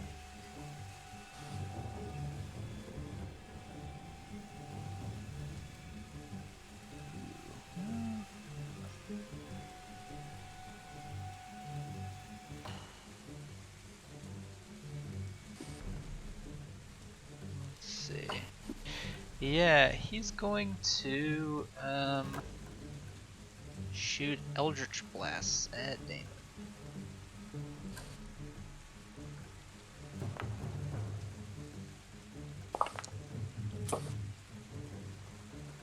Trying to bring down the robot, but he misses. For what reason, the Eldritch Blast effect is the one that, like, partway through the game, it starts telling me I can't Yeah, it's display or whatever. same thing. It's for all of us. I don't know what the deal is. It's on some players it works, on some it doesn't. I don't exactly know. It's probably something to do with my files, and I need to like go through and fix it. But I just keep hoping that like updating all of my shit will eventually solve it. Yeah. Because I saw it when Atticus did it earlier, like it showed up. But yeah. Taryn, you spend your turn in a demi-plane. Just kind of sulking. Yeah, technically you're incapacitated, so you can't even do anything. Zolda, your turn. Alright. I am going to cast Life Transference on Damon.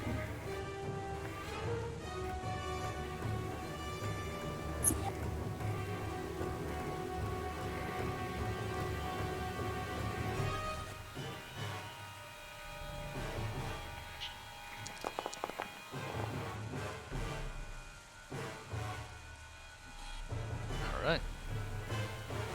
So he should get, what is it, 46 plus 5? 51 health back. Woo! Alright, add 51 to your health.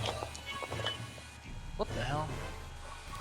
It made you make a Constitution saving throw for gaining 50 health?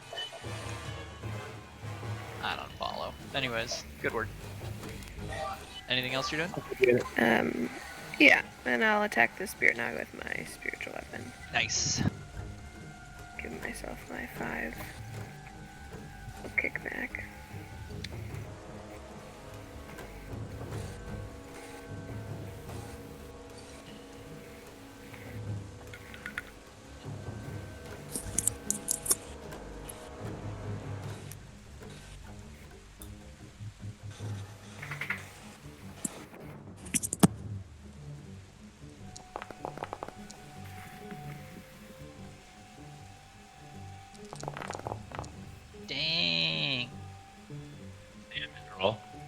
Nice. Fucking hell. Spiritual weapon, good spell. Yeah, how do you want to do this? I think she would watch that guy counterspell the healing that was meant to go to Damon, and just in sheer rage would just like blast the head off of the Spirit Naga. Sick, yeah. He falls back into the marsh, sinking into the swamp. Barrel, it's your turn. Okay. That invisible pitmaster, if he's within 120 feet of me, I should still see him. Oh, you did. He's Um, right here in the swamp.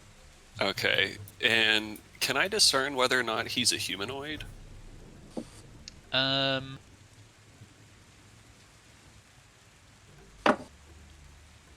This is what he looks like. Yeah. He looks human in shape, but he's so monstrous, you get the feeling that he is not quite, does not quite qualify as humanoid. Dang. Alright, well, that would have been cool. Nonetheless, I'm going to put him out of his misery because he seems to still be a threat, especially because he's invisible. So hopefully we get a good roll. Oh, close. Yeah, he fails, and let's see if he keeps concentration.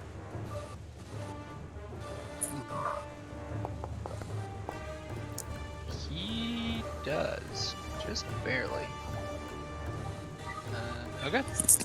Yeah, you fuck him up as he's hiding in the swamp.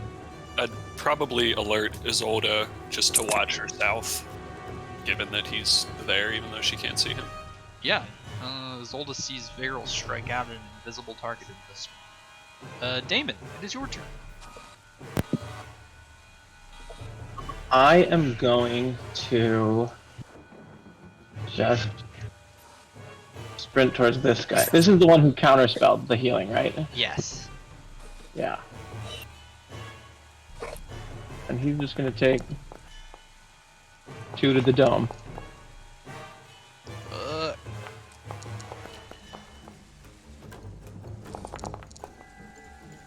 He do.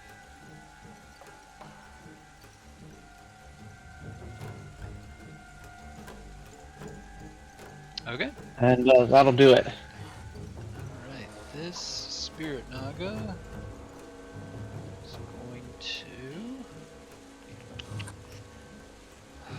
cast. I guess he's going to bite out at this Myra. So I was reading Miss. the ability, John, and it says at the start of its turn it takes the fire damage. Okay. So do you want me to roll damage? Roll it. Alright.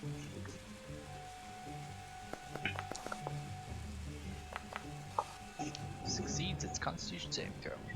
Yeah, so it takes 4 fire damage. Oh fuck, I haven't been doing something. Oh, never mind. No, that's good. That's fascinating. Alright, cool. Yes, it tries to bite at you.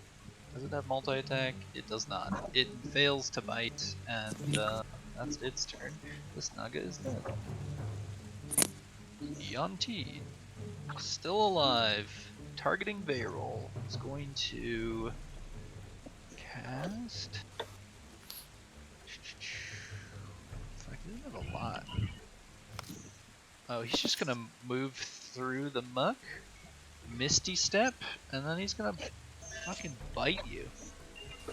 I'm gonna shield it. Oh, never mind. This guy is gonna shield it. Does he have multi-attack? Oh, we do. He's invisible now, though, right? Oh, he should have had advantage. No, because you could see I him. see him. Yeah. But he gets another attack. Yeah, there it is. Are you shielding that? Nah, it wouldn't do anything. It's just one too high. Oh, okay. So on the first hit, features. What is that?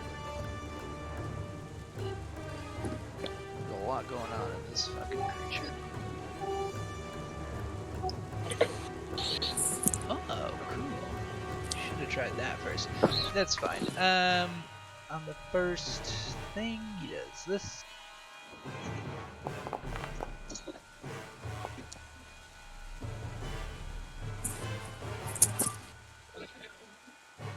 So, oh, it shouldn't be a save. I don't know why.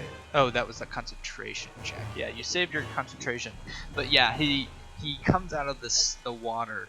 He uses Misty Step to teleport next to you, and 2 snake arms come out. You dodge one of them, but another one latches onto you, bites you, and injects you with poison, doing straight damage. That is his turn. Osner. But he's now like visible to everybody. Correct. Right. Removed invisible. Osner, you're up. Cool. All right.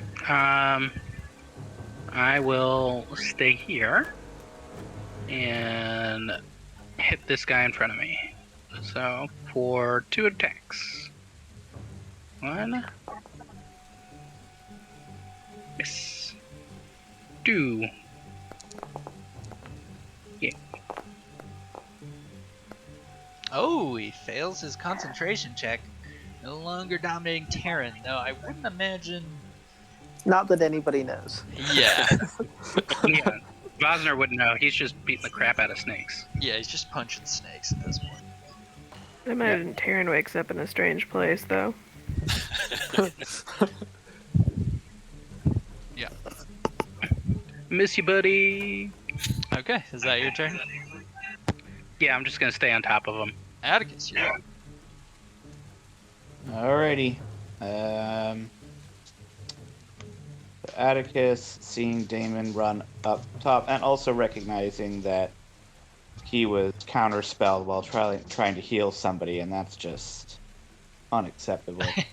Gonna send some Eldritch Blasts that person's way.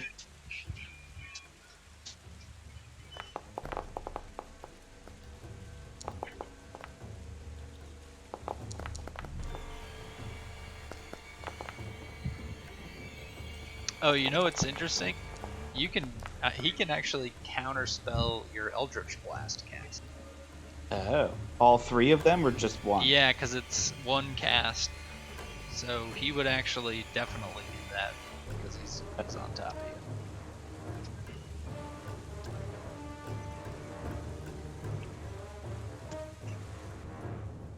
Because he can't counterspell Damon hitting him with a sword, but he sure as fuck can undo Eldritch damage. Yeah. Okay. And then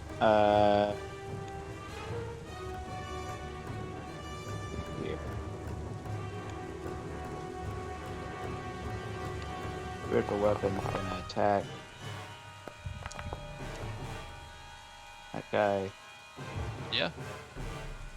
You do. And then Atticus. Let's see. Atticus just go up like to there. Okay. And that's it. Sionti Pitmaster is going to poison spray.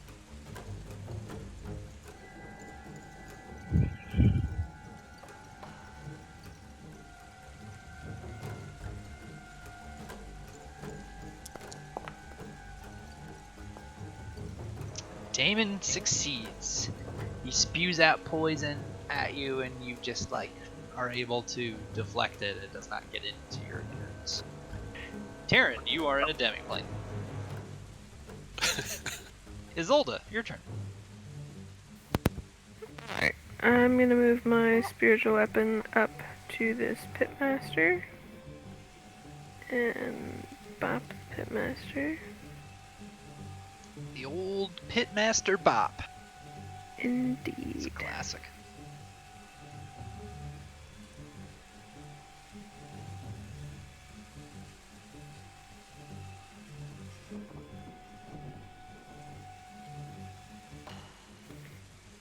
Alright, it's not letting me,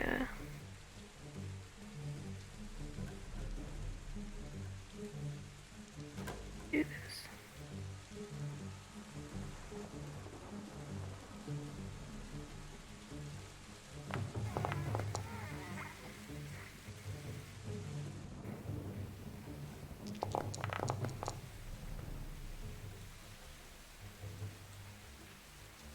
No, there it is.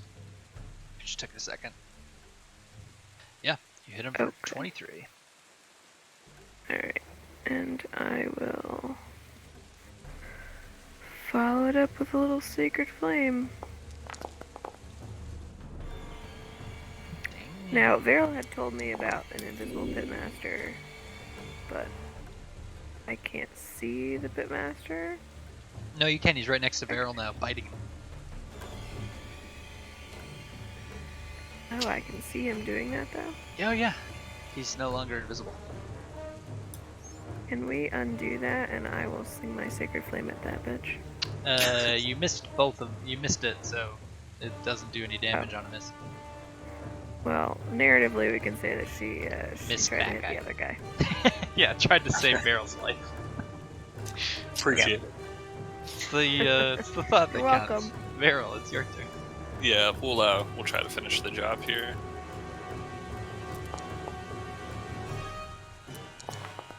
Oh, he succeeds. That bastard. He takes half damage. Oh, good.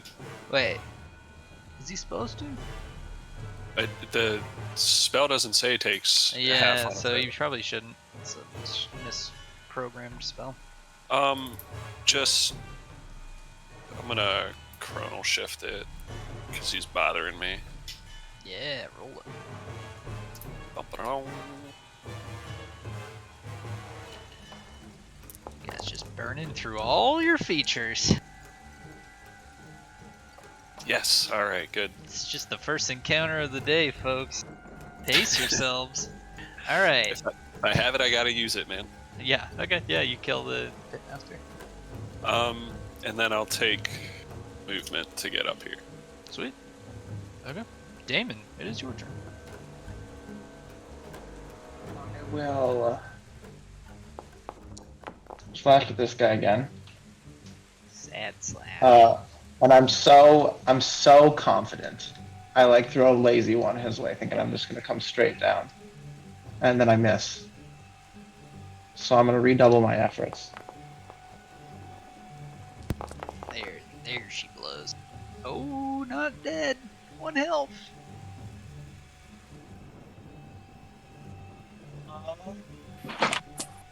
Oh, you gonna pump that up? Oh, I'm going to psychic die that. So, and add 8 more to that. Okay, so what's it look like when you don't quite kill him with your sword, but somehow kill him with your mind? As he's like reeling from that hit and like falls to his knee, I just like stare into his eyes and like pop the places where the blood pressure is like building in his brain as he's like struggling to maintain consciousness. Yeah. His like eyes and his nose- explode and he dies. Yeah. Yep. Sick. Jeez, that's dark. I dig Are it. you guys and- the good guys anymore? What happened? And I am going to use my movement to come down this way. How far do I have to be away from Vosner to not take damage? I think you just have to not be in the That's it. same square. Yeah. Okay. Just 10 not feet. adjacent. Yeah. Okay. Yeah, then I'll be right there. The and then my turn. Naga you're right next to goes next. And it is going to cast Dominate Person. Oh wait, does that even work? On an elemental? Ooh. Real question of the day. While you're in elemental form, can I even cast Dominate Person on you? Maybe not. I don't know. I'm gonna say no. Seems like it would be weird for it to work. Alright, Unless that's... it knows big now. Yeah. Fuck it. This Naga's pretty smart. It's just gonna do the most damage it can as it sees the writing on the wall. Let's do another lightning bolt.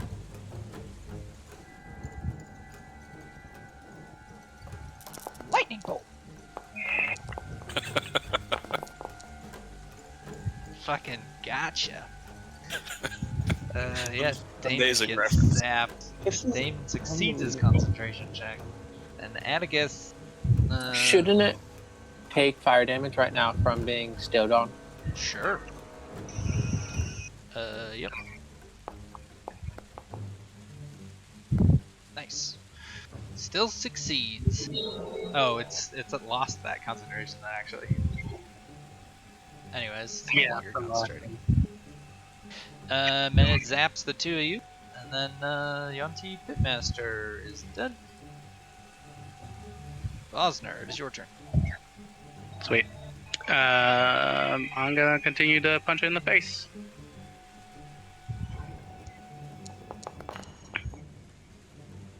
Touch.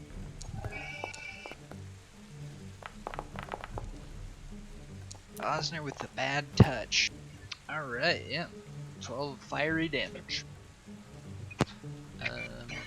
Atticus, I guess? Is it? You just got zip zapped.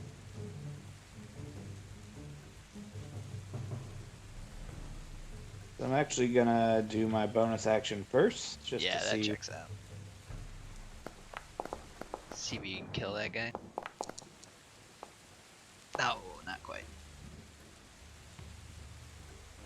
And then, oh dear.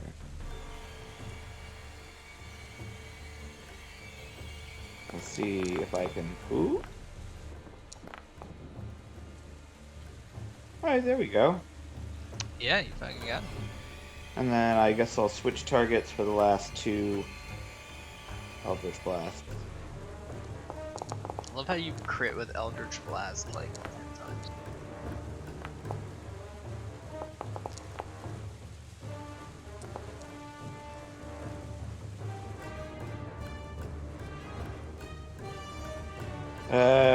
And there's not really any sense in trying to move the spiritual weapon at this point, I think. So just leave it there. Yeah. Alright. Yonti Pitmaster. Yeah. Terran, you're in a demiplane. Isolde, your turn.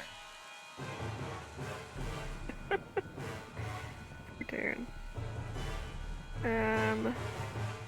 Man, I should get more monsters with Banish. That's a good spell. It's a good spell. Nice. Oh, Sick seeing that time. Boo.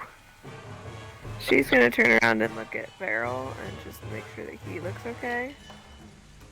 After his one-on-one with the pitmaster. Is there any outward signs of his poisoning? Oh, he's not actually poisoned, he just took poison damage. Oh, okay. Cool. Well, then she will send a Sacred Flame at the snake.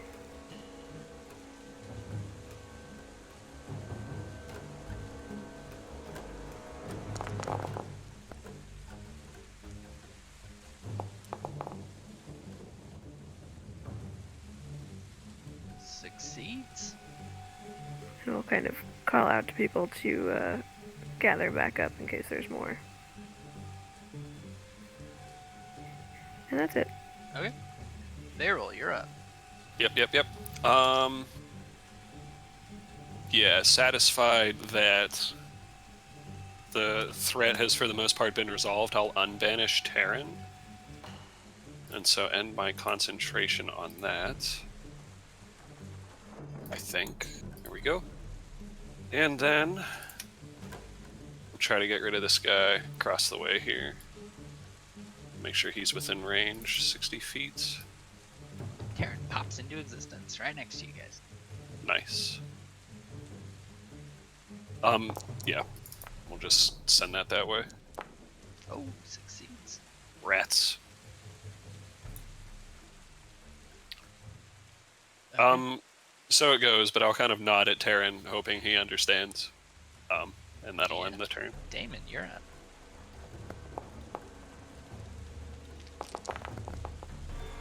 See, now the sword doesn't even work for me. Yeah, it's failed for me too. But Damon just takes his sword that is his arm now and jabs it in this thing's mouth. Yeah. Fucking super dies to that. is like burning to a crisp in Bosner's aura, while simultaneously being slowed as the ice from his spell is like freezing over the water. It's a strange mixture of rain, ice, fire, and hot jungle. It's just like completely insane elemental storm that is Bosner right next to you as you rip this thing a new one. And that will end the combat with a 6. And you find yourself standing in the still swamp.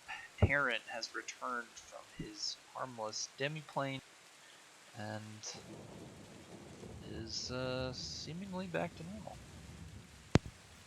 Standing around very awkwardly.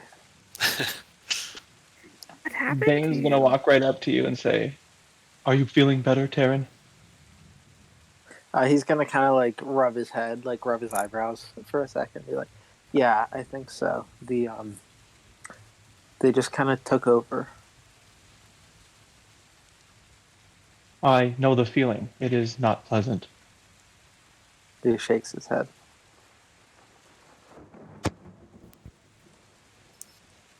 Bosner will say to Viral, even though it seemed kind of a rash call in the midst of the fight, that was some good thinking. I only did what I thought was necessary. I hope you understand, Taryn. Tan will nod and say, "Yeah, it was the right call."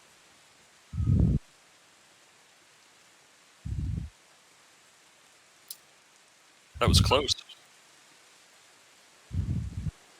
Those things were intense.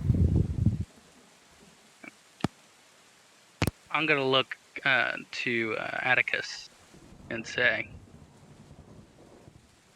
I know your campaign is to destroy these things, but we were safe until you did that.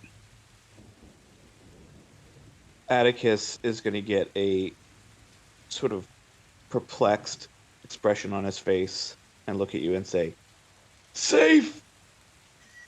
Have you listened to nothing I've said?" And then shake his head.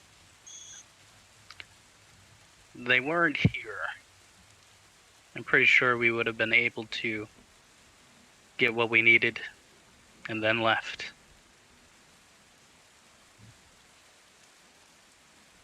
As you can see, I don't have any qualms about killing them, but if it needs not to be provoked, I would say for expediency, let's leave shrines to Seth be. More hang the balance than I think you understand.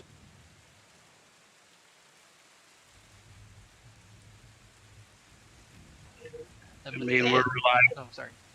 No, I said we're relying a lot on your wisdom, and I appreciate it. But at least just from this juncture, or from this past experience, it seemed like we provoke them. Indeed, we did, and then we slew them. A good fight. I have healing to offer to those who need it. I'll just remember some of our casters will need longer times to do higher level spells. Just to keep that in mind as well.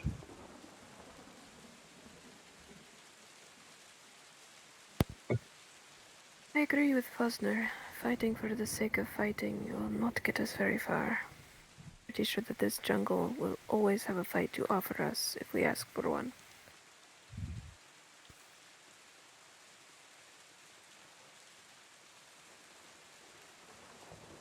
I make no promises about my response to the statue of Seth, but I will do my best to keep that in mind. Eamon's gonna like change gears for just a second and say, "These ones are different in form than the ones we fought previously. their magic seems more powerful as well. Are these some sort of new entity?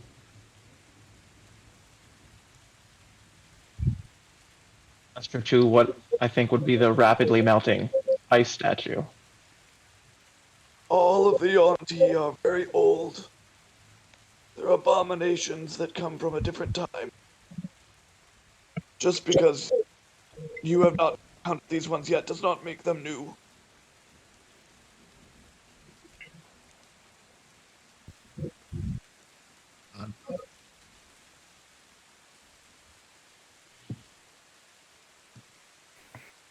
We should heal and continue. Yeah, I You was guys just gonna taking a say short she's gonna rest? step over and oh, we could do that. That'd be better than wasting my spells on healing stuff. Your call. Yeah. Vosner would second. He would get his large wild shape back. All right. Let's do it. Very well. You take a short rest. Everybody roll 1d6 for me. Can I investigate the shrine closer while everybody else is resting? Because I don't need to. Yeah. It's now crumbled. All that's left is an altar, and now it is sort of to nothing as the statue sort of denoted what god was being praised here. Now all that's left is an empty altar.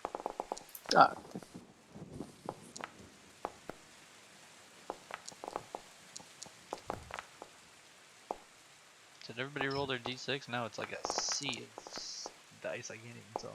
Oh, whoops. Sorry about that. No, it's fine. I got a 2. Yep, I think we're good.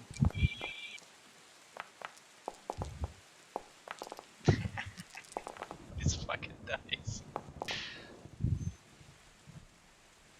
Wow, and people haven't even healed all the way to full yet. Jesus. That was more color in our health bars than we've seen in some time. A lot of oranges, a lot of reds, a lot of close calls. A lot of AoE spells, and yeah, you guys didn't. You guys sort of spread your damage out, so they got a few more rounds in than they normally would. But yeah, it's cool. All right. So your rest in the rainy weather. I'm guessing you don't. Do you put up the tower here for the time being to rest in? I could afford it. Yeah, you might as well. Okay. So you rest inside the tower out of the rain and sort of get your bearings, recover your health, eat a little bit, drink more, and yeah, you're ready to set out for the next leg of the trip. Can you cast that tower as a ritual, I don't think he can. Vero? No, I Okay, I keep it because prepped. if you want to conserve the spell slot, I can cast Tiny Hut as a ritual. It's not as opulent as your tower, but it's dry.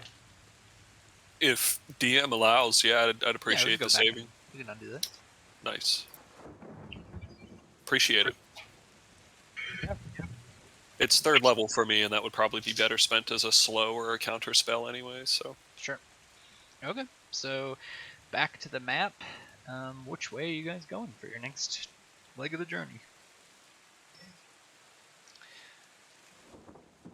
Keep in mind you've done 1 hour of travel, then 1 hour of short rest, so that's 2 hours off of Windwalk, which is, I think it lasts for 8 hours. How far do we go per hour? 30 miles. Due south? Yeah, I think so. So you guys just going straight south?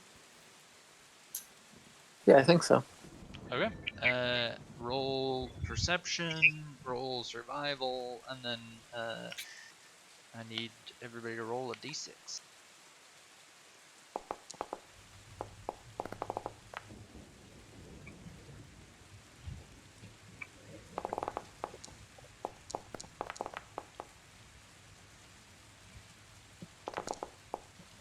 Cool. Yeah, another chunk of the journey is easily navigated.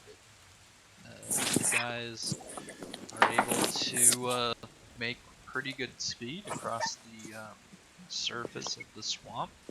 Occasionally, you're running past,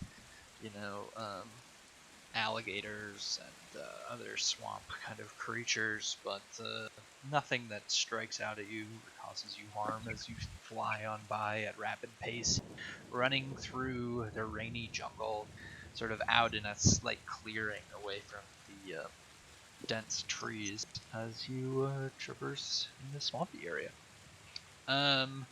Okay. And so you guys find another clearing to stop and get a drink of water. Is there anything you'd like to do before your next leg of the journey? I think we're good with just moving forward. Okay. Which way are you going to go for the next chunk? Starting to get into multiple directions here. I would say there. Where's our end goal? Is that the red X? Yes. Okay, yeah. I would Want to say just go due south again? Could get right to the border Yeah. of the undead territory. And then maybe the next day hop over it. I don't know. Yeah, I think south along the water works well for me. Okay. Yeah. Let's see. Are there any signs of the weird time bubbles? That's a great question.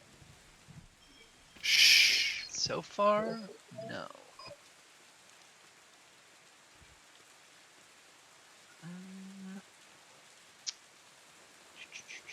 Okay, I need...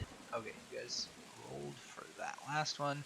I need everybody to roll a d6, and then the perception and survival again. Have we figured out, like on a meta side, what the d6s are for? You Disease. may have figured it out. I don't know. I'm not telling you what it is. I have no idea if that helps. That does help.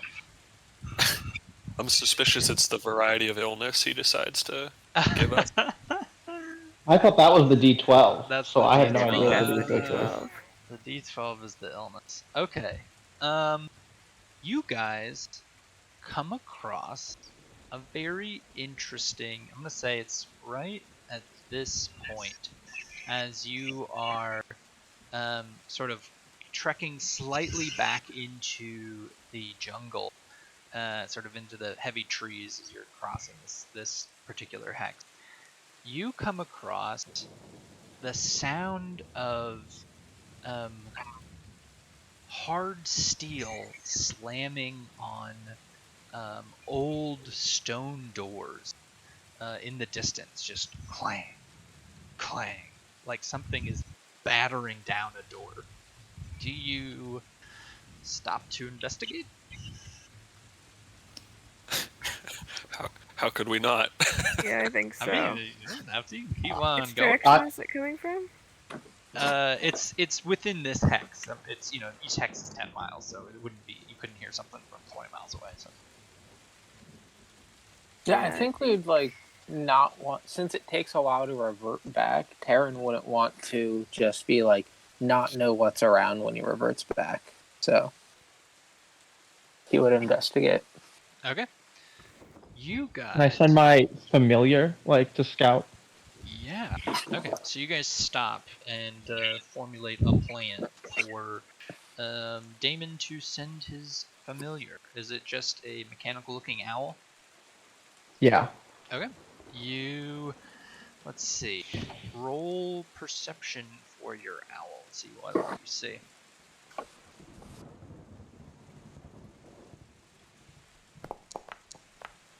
I think your owl has better perception than that. Do I have Yeah. stats for E somewhere? Yeah, you have access to the minion named E.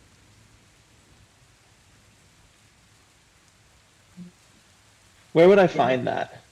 Should be under minions in the player tab in the top right. I found him though. Okay. Here we go. Yeah, he's got an 18. I rolled for you.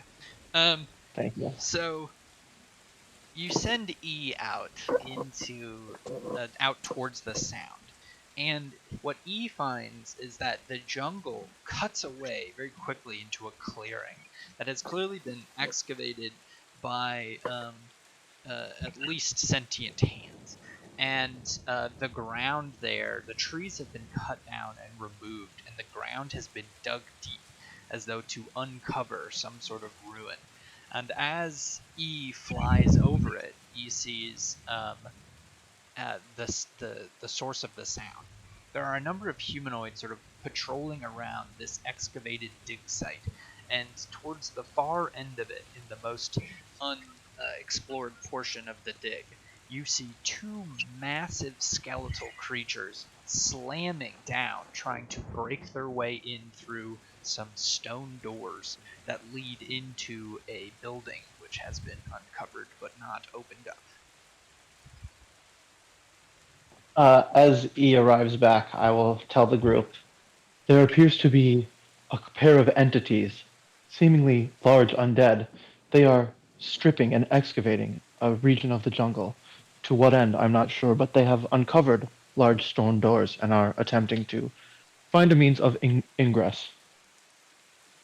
You get the feeling from the mindlessness of the bashing that the skeletal creatures that seem to be as big as giants are merely the brute labor, not the ones trying to get in. They're just sort of being used as muscle. Okay. Yeah, I'll relay that to the group as well, that they appear to be tools rather than thinking things.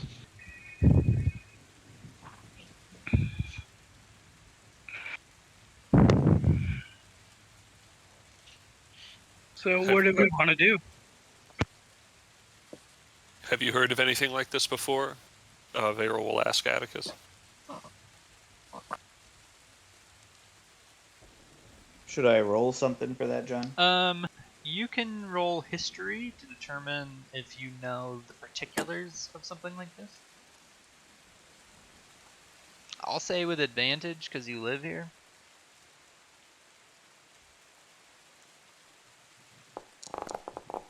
Shit, yeah. Oh yeah, I forgot you're so bad at history. A critical History is 19. for nerds. Yeah. You know that the only sort of entities out in these jungles who regularly use the undead and are not just obliterated by them by hordes of them are a group of nefarious wizards known as the Fae. And they come here looking Fae as for in powerful. F-E-Y? T-H-A-Y. Oh, T-H-A-Y. Okay. And they are from a faraway land, and they come to Chult looking for rare artifacts. And occasionally they clash with the Flaming Fists, and when they do, they have no sort of regard for them. They would kill the Flaming Fist members without a second thought. Though occasionally, when they know they're outnumbered, they will make deals. So they're sort of conniving. Yeah, he'll Does relay that. the guild have any relationship with the Fae? Does the guild have any relationship with the Fae? Yeah, do we have an official stance on them? Or is it just kind of nothing we They're bother so with? far away that you probably never interact with them. Alright. Yeah. That's all I would say about it. If they're looking for artifacts... Oh, go ahead. No, go ahead. If they're looking for artifacts, they could be looking for our staff.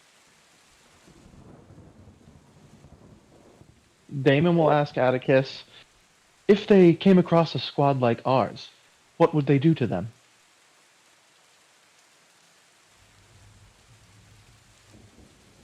Likely kill them. Unless you are clearly no threat to them, in which case they might leave you alone.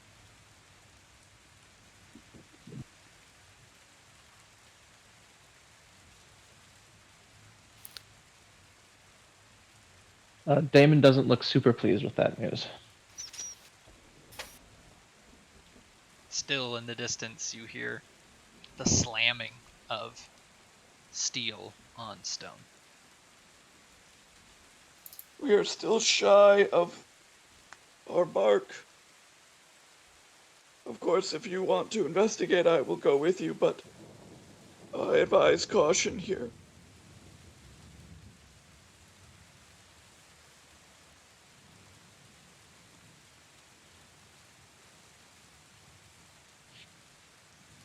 Are these Thay easy to avoid if one wanted to? In other words, would Dragon Squad have been able to avoid them if they wanted to? Or could it be They the are case? Yeah, sorry. largely interested in collecting artifacts. They have no reason to go looking for a fight unless you get in their way. Well, it could be that all of the guild squads that are here were also looking for artifacts, and so maybe our paths would cross inevitably. I'm just wondering if it's worth our time to investigate, given that we're all here seemingly looking for similar things.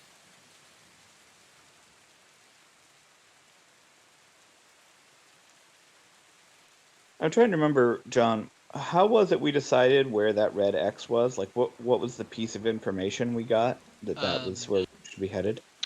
You knew there was a temple that's where at least the portal was, and that's where Dragon Squad had departed to go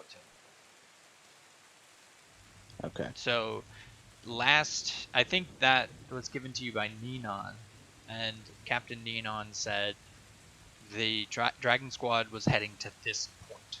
That's all he knew last he heard.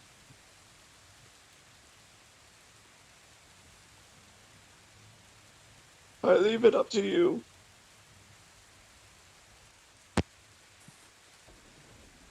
But prepare yourselves for a fight. Okay.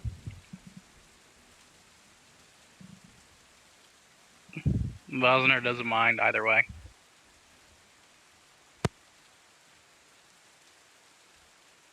We could approach cautiously and gather intel before we do anything too aggressive. That was kind of Izzy's thought, would be to just ask them what they're after and that they've seen Dragon Squad and more intel than attack. She's not trying to start a fight.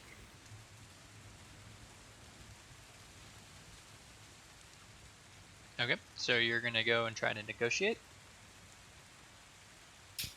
Just see what they're doing, tell them we're not interested in what they're well, it seems like there's two plans. Either there's like go sneak up on them and observe and see what you can figure out and like get a beat on them, or it's approach and just like hands up and just ask them what they're up to. I think we should do the cautious one. Plan A. Okay. All right. Let's do a group stealth roll. Everybody rolls stealth, and then we average it. By the way, Atticus is going to use the disguise self ability so that the markings he has on him that connect him with the Crimson Fist are gone. Yeah, okay. You mean Flaming Fist? I keep calling them Crimson Fist too. Oh yeah, Flaming Fist. Should we just change it? No. There's a fire motif I really like. Purified by fire. Alright, Atticus with a 3 stealth. Liking it. With like 12.18.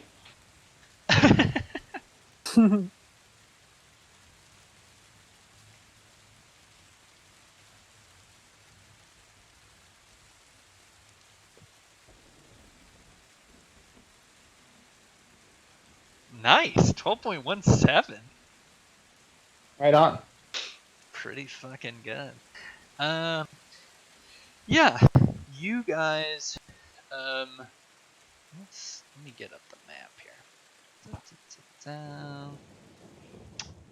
Did I finish all the walls on this? Yeah.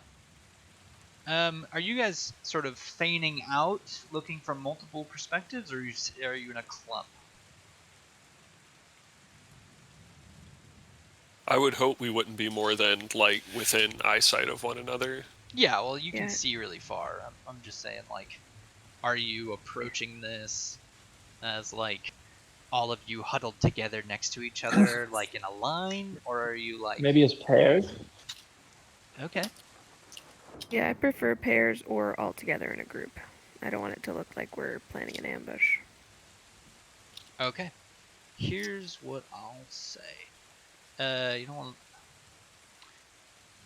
don't want it to look like you're planning an ambush. But I think are you we planning? should. I'm so confused. Like, are you strolling up like quietly, but like in plain sight, or are you skulking around behind No, we're rocks? skulking. Okay. But like, if anyone were to catch sight of us, I don't want them to be like, "Oh, there's one," and on the other side, "Oh, we're surrounded." You know. Okay. You want to sort of be independent. Yeah. All right. I Who's mean, going with who?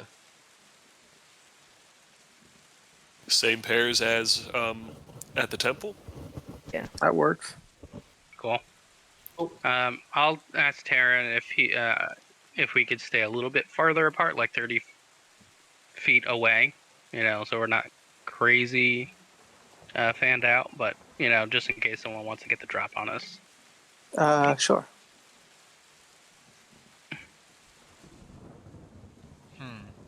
Trying to make sure And I get then, that. do I have anything to help us? I'm gonna turn invisible if I can afford the action. Okay. I've got it figured out a little bit there.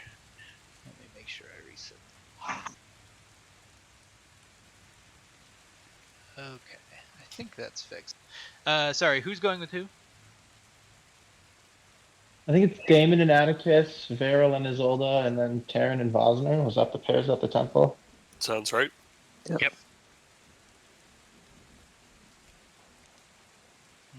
Put them in the center. That like that. Okay.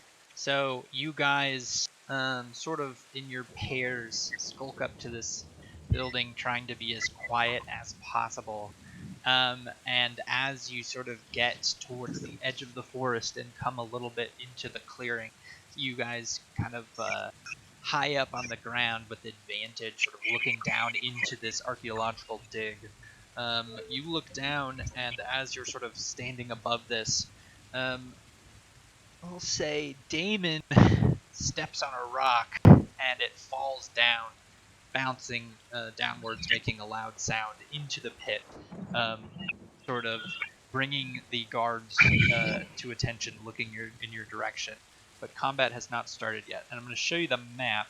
I'm going to see, that these people are at attention, and somebody said there's something out there, and I'll show you what you see. I'm not going to commit you to combat. If you want to say something or do something, you can. But yes, they are going to look for you. Love these maps, dude. These are so good. Wow.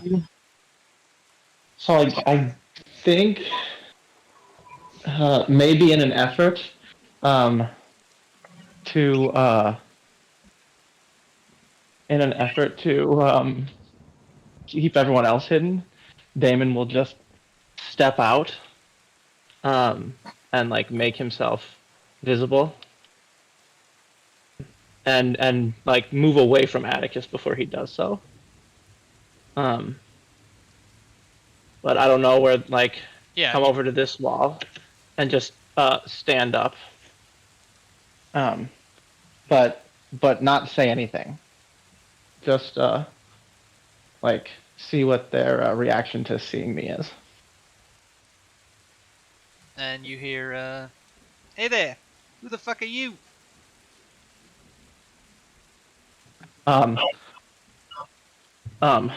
I will say,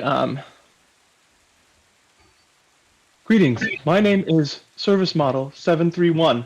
I am here to assist in this operation. And they all sort of walk towards you. Can I like step off this ledge? Yeah, it's like a 10-foot drop, but yeah, you can just sort of casually drop off of it. I want to step off and look as just like unfazed by that as possible. Like I don't feel anything. I just am Yeah, taking a step. the guy in front of you holds up a hand and says, "Oh, slow down there, metal boy. We don't need your assistance." And he sort of looks back at the big skeletal monster still hammering away mindlessly on the doors. Got this under control? Order registered. Movement ceased. I was sent here as a mining specialist. It is my function, my design. If there is anything I can do to expedite things, perhaps I could do so if I am just allowed to examine your operation. And as you do that, this apprentice comes up. Roll deception for me.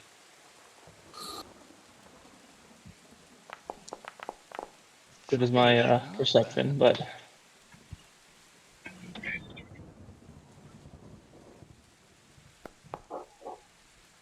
He looks at you and says, this new guy goes, lower your arms. Put your, I guess you don't have a sword on your back anymore. You just have it in your yeah. I will flip the sword in. I think I forgot to flip it in after the battle, so and I'll just like flip it in and bring my arms down. He looks curious at you and turns to his friend, and they express some sort of quiet word. And meanwhile, he signals to his friends to sort of patrol the area to look for any other people. I'm gonna cast Geas on that guy. Oh, I don't know why it rolled damage. Oh, I didn't target him. Which guy are you casting it on? The one who was talking to Damon and who gave the signal to the others to search the area. Wow.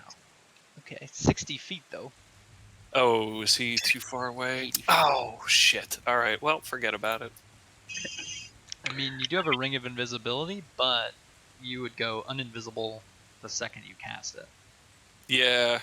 I thought I could keep cover, but I can't. Sorry, forget about it. Okay, so this apprentice guy gives that signal, jumps down, and goes to talk to somebody else over to the side, and they begin having a conversation. Damon, what do you do? Damon is going to attempt to follow him, looking just passive and casual. And the Thay guy holds up his hand again, ushering you to slow down. I will stop, but I will insist that if you allow me to check out this operation, I am sure we can expedite the process. And certainly you knew I was coming.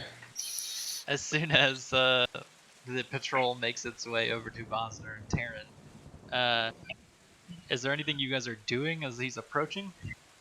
Terran, like, saying that he'll probably be, like, found out, will just kind of stand up and say to the, stand up trying to make it look like natural.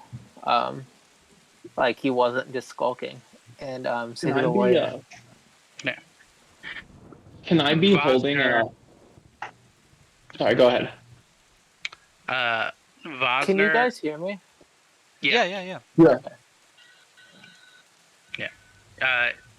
In that moment when I started hearing him, Vosner would cast and try and target like up over here, ish area on the cliffs. He's gonna summon constrictor snakes. Terran was gonna try to bluff with the guy. Yeah, just to kind of like as before I'm seen casting it, if that's possible, or no. Casting spells, unless they say otherwise, is sort of like a flashy endeavor. Okay. Unless you're using like subtle magic or something like that. So if you start casting a spell, I think, plus this guy is like 10 feet away from you at this point. I was just giving you sort of a reaction to do something. But if you cast a spell, it is going to trigger the combat. I'll just give that to you. So Taryn will step in front and say, I see our mining model has arrived, and motion to Damon. What is the meaning of the delay right now? Why is... Make a deception check for me.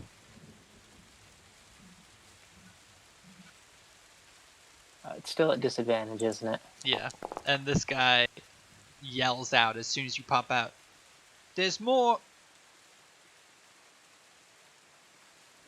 And all of a sudden, everybody around here is sort of pulling their weapons and approaching.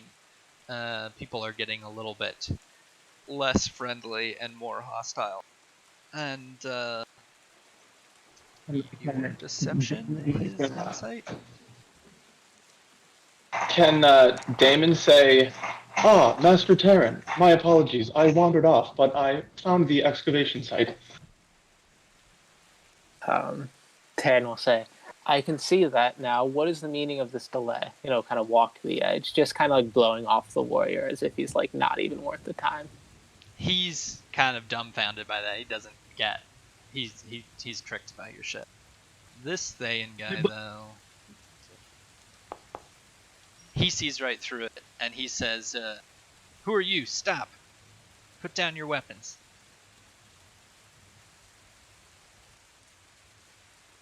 Taryn just kind of... Which guy? That guy? Yeah. Taryn just looks at him and goes like, are you in charge here? Who is in charge here? What is the meaning for this delay? And he readies a spell at you in case you pull any weapons out. Yeah, Taryn's not like making an aggressive move. He's just trying to be as condescending as possible. Vosner gets up in confidence and says, "Am I seen at this point?"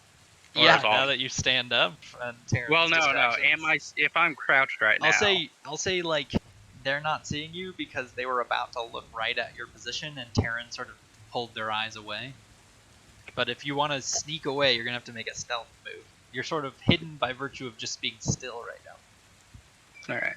I will make a stealth move, sort of out of the way.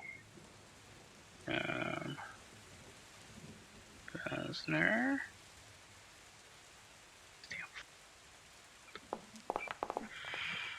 Yeah. Oh. Wait, why do you have advantage? Oh, because of the boots. Because them boots. Damn boots. Yeah. You sneak out of the way, stealthily running around the corner, and they do not. They're not aware of your presence. And Yeah, Damon come will. over here.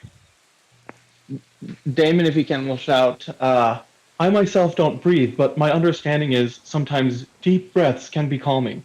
Perhaps we could all try." the Thayan warrior right in front of you starts doing deep breathing.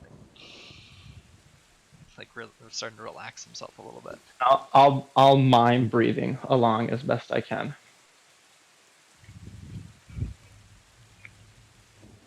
And then let's see. So they sort of cautiously, these two apprentices approach you and say, "Who sent you? What's the meaning of all this?" I am not privy to such information. I am simply a service construct. I was sent with orders to assist, so I showed up. They look up to Taryn now, redirecting their question.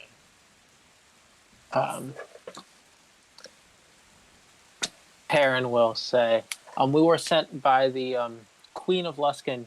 She has business ties with Thay, and she wanted to make sure this expedition was proceeding forth without any delays. And it seems that you are moving much slower than planned. And make a deception roll with disadvantage. Too good. Yeah. Too good. Oh my god. And as you say that, out steps a figure, and he says, "They're lying." Or I guess he says it in a different accent. He says, "Lies." And the Thayan warrior behind you is going to step forward and try to restrain you. Do you resist? Yeah. Okay. And now we're going to go into combat. We tried diplomacy for once, and it just didn't Don't work. know why we bother. You tried to come in and lie to them. Like, that's not really diplomacy. If you're not like, hey, let me bring something to the table. It's like, let me come in and lie to you about who I am. Show me an honest diplomat, and I'll change my tune. True. It's a hot take.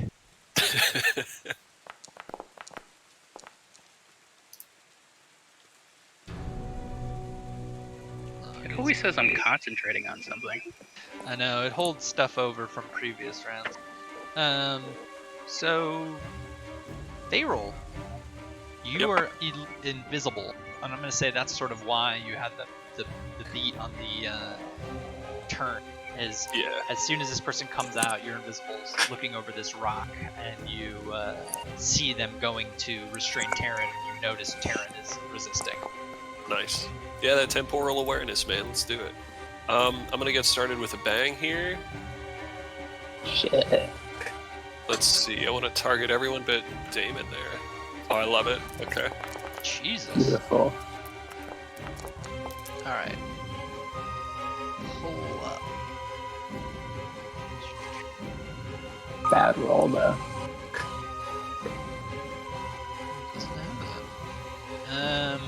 So it doesn't do it until their turn, correct? It just says it takes the damage on a Oh, failed save. Right. It is an instantaneous one. Got it. My bad. Yeah, you admit. Should I? Oh, yeah. Oh, I'm sorry. Should I get rid of one of the pearls I have, or did we say last time that I just have this powder already? If it doesn't say it consumes it.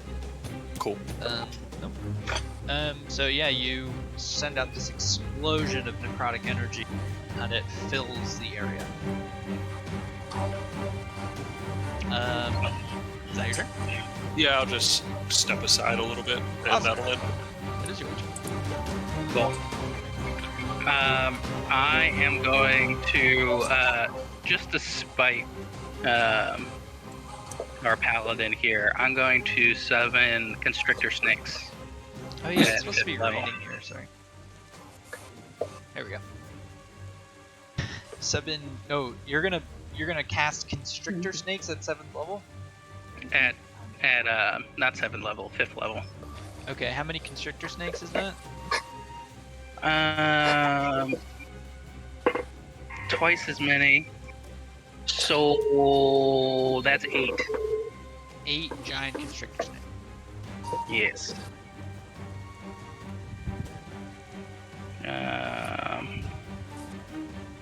Cast. Okay. Alright. And they can sort of be within 60 feet of me. One beast of challenge rating 2 or lower. When you cast this using a certain level, you choose one of the summoning. Twice as many for a 5th level slot. So should just be 2 constrictor snakes.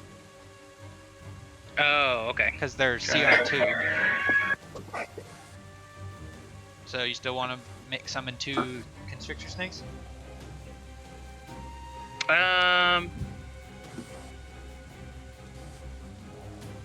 Wait, so it would be 2? 2 Or- giant constrictor snakes. They're both CR2. Oh, they're both CR2. Yeah, I guess D&D Beyond only has constrictor snakes here, Oh, not giant ones? not giant ones. So that's why. And they're quarter CR Oh, 1/4. So I guess I will do the regular constrictor snakes. oh, I see. 8 CR4 constrictor. Yeah. Okay. So I'm gonna put One on that that apprentice by Terran. One by the warrior by Terran. Let's see. 45, 50. So one by that archmage, and one by that archmage. Apprentice. No, apprentice. Yeah. Let's see. One there. 1, 2, 3, 4, 5. One here. 6, and then the other two as close to the archmage as possible. Yeah. Okay, does it actually summon them at those spots? It says within 60 feet of me. Okay, yeah, to appear in unoccupied spaces that you can see within range. Yeah, that counts. Okay, so 1, 2, 3, 4, 5, need 6, one more. 7, okay, 8. Where do you want the last one? As close to the archmage as possible. I think that's. Yeah, and my command to them is to tie up or restrain our enemies. Okay. And then I will wild shape into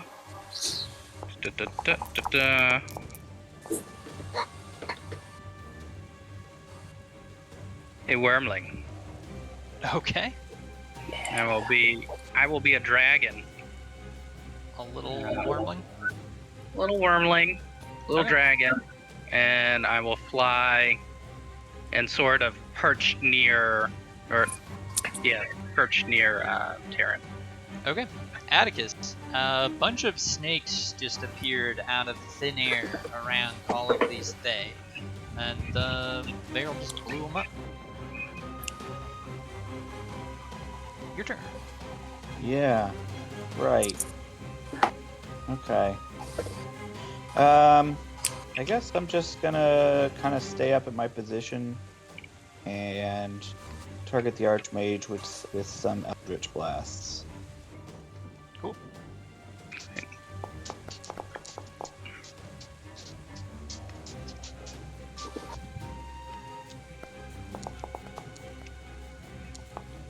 Oh, and Atticus, you notice on all the snakes, it's a frosty middle finger on each of the scales. Okay. Yeah, that's it for me.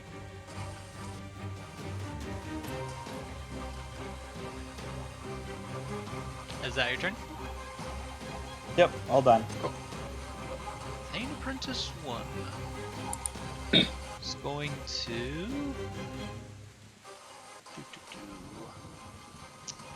cast because he's still not sure about this droid who might be harmless. He's gonna Scorching Ray Terran.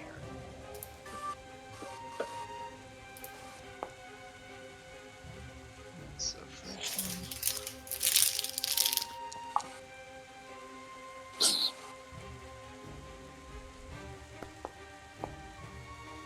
The fire just gets like caught up in the sleep cloud around him. Yeah, I get. And then it is Constrictor Snake, which is going to try and I guess grapple. You said just wrap them up.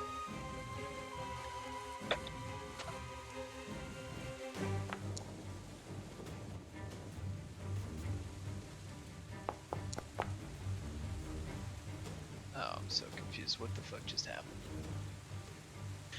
Okay, so the Thayan. Oh, he's supposed to do athletics. Anyways, Jesus Christ. Anyways, he would resist that grapple. This frost giant skeleton begins to lumber this way and climb up this ledge. That's his movement. Constrictor Snake 2 is going to... Athletics.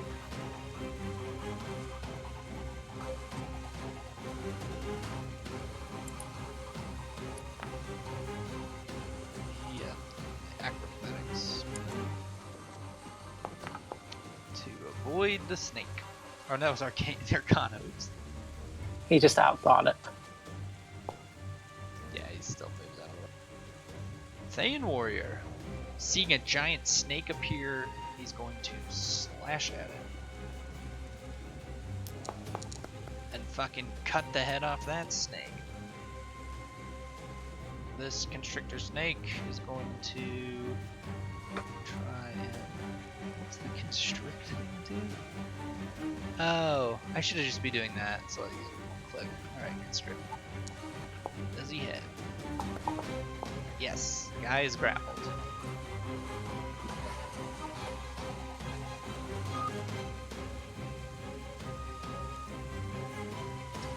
Isolde, it is your turn. Okay. Can someone catch me up really quickly? We came in, we lied about why we were there. We don't know why they're here. Correct. We haven't tried to ask them why they're here. Yeah, you lied enough that they saw through it, and they began to attack you as you were slowly revealing yourselves one after another. Okay. I guess Izzy will step out towards the ledge a little bit more and address the Archmage and essentially say, we're interested in what you're doing here. We're gonna examine it, you know, whether that's after the fight or now. Stand down if you want to live, kind of thing. Roll an insight check for me. That's your turn now? You're just using your action to... Yeah, she doesn't want to escalate anything any further. Sure. Okay. You can't tell if that worked. This Thane apprentice is grappled and is going to use Burning Hands to try and kill the... Oh, didn't hit anything? DC what? Cones are like weird because if you start it on the square where they're in, they won't get counted. No, what does it do? Like how the templates fall.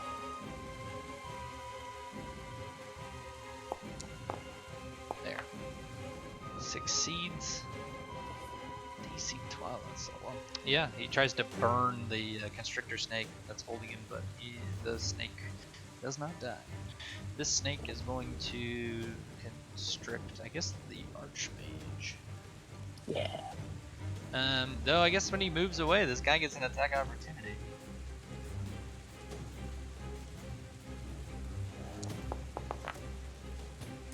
So the snake moves on the Archmage and the warrior cuts him down. Taryn, it is your turn. Alright, so first things.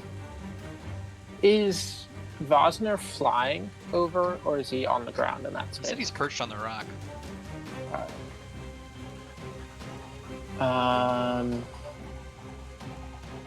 Taryn will take a step towards... No, he won't. First things first, Taryn will use a bonus action to use his breath weapon.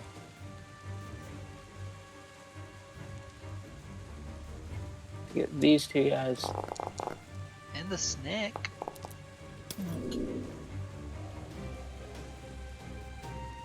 Alright, and the warrior gets launched backwards, right? Yeah, he does. 10 feet. If he fails. He did. Sweet. Do I get an attack of opportunity or no? No, not on force movement. Then I'm going to step down a few and cast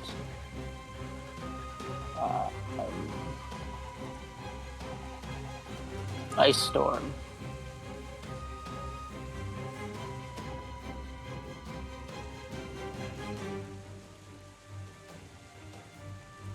here.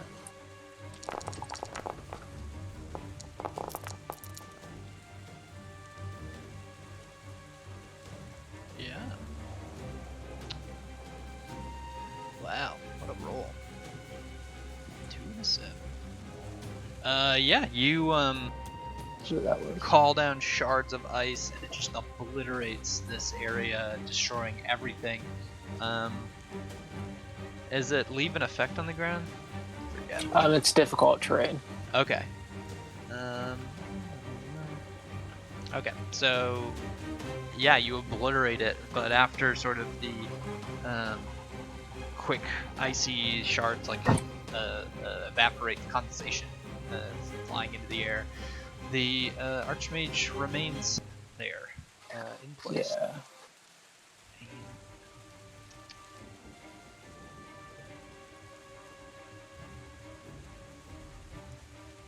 Is going to wind up a fairly nasty spell.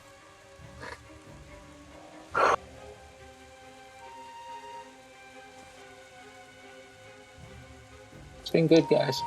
He raises his hands up in the air and begins casting a spell, and like the largest magical glyph you've ever seen gets created above his head, and from the heavens 4 massive meteors come crashing down in 40-foot radiuses. So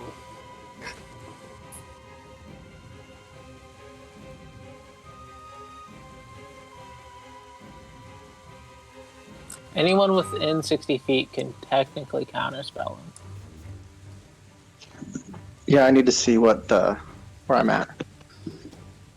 yeah, I think that's where he'd aim them. Is anybody within 60 feet? Yes, Damon is. Damn it. Oh, well then he would definitely move back, because he's smart enough to know that shit. Okay.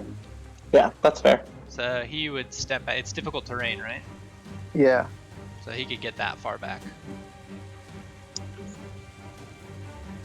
Yep, that's 65. And then he would drop the hammer.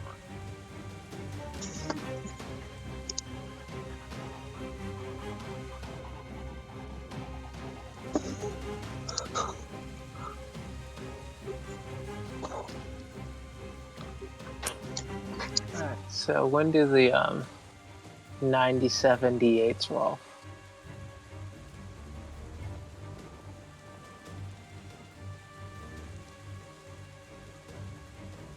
Damon, you're at the overlap of the Venn diagram here.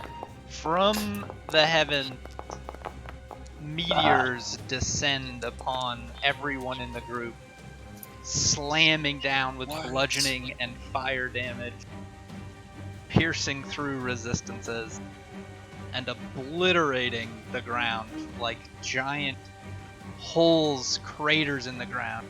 All of his men get caught in the blast as well and are obliterated, with the exception of the frost skeletons who were outside of the blast. Now let's do some, make sure the bookkeeping is right. For the record, if you take more damage than you have life, if it doubles that number, it's an instant kill. I'm guessing that's not the case for any of you. Yeah. Let's see how much damage Fortunately it did. not. Did 132. I think Damon could be close. Damon had how much health? 82. Yeah, so that'd be 160. So he would have had to take, yeah, he would have had to take over 140 damage in order to instant die. So Damon does not instant die. Same with Terran. Yeah, I was over 100, so. Vosner's shapeshift takes 32 of it, and then takes the additional 100 to his main character. He succeeded his save, though. Oh, good point. So he would take 65? 66. 66 damage. So the first 32 hits his main. No, wait. He takes 66 to his main. Yeah. No, he takes 66 total. He takes 30 to his main. It's 130. Oh wait, it's tricky because it's fire and bludgeoning, and some people are resistant to fire. Yeah, let's get that sorted he out. succeeded the save, so he takes 66. But it's. Oh, you're right. I don't know why I'm bad at math. So, 32, 66 minus 32. So So 34 it's to 30 to Voss. his main. 30 to his main. Yeah. That's right. Vosner is there, conscious. Now let's do Isolde's math, because she failed the save. Failed, but only takes half fire. Let's make sure that I did that right. She took 101. Yeah, that looks right.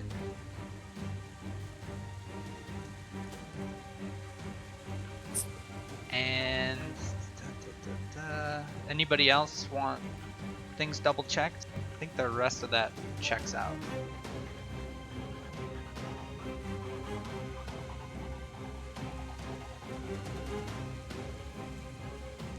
All right. Seeing that, so basically what happens is sort of cataclysmic level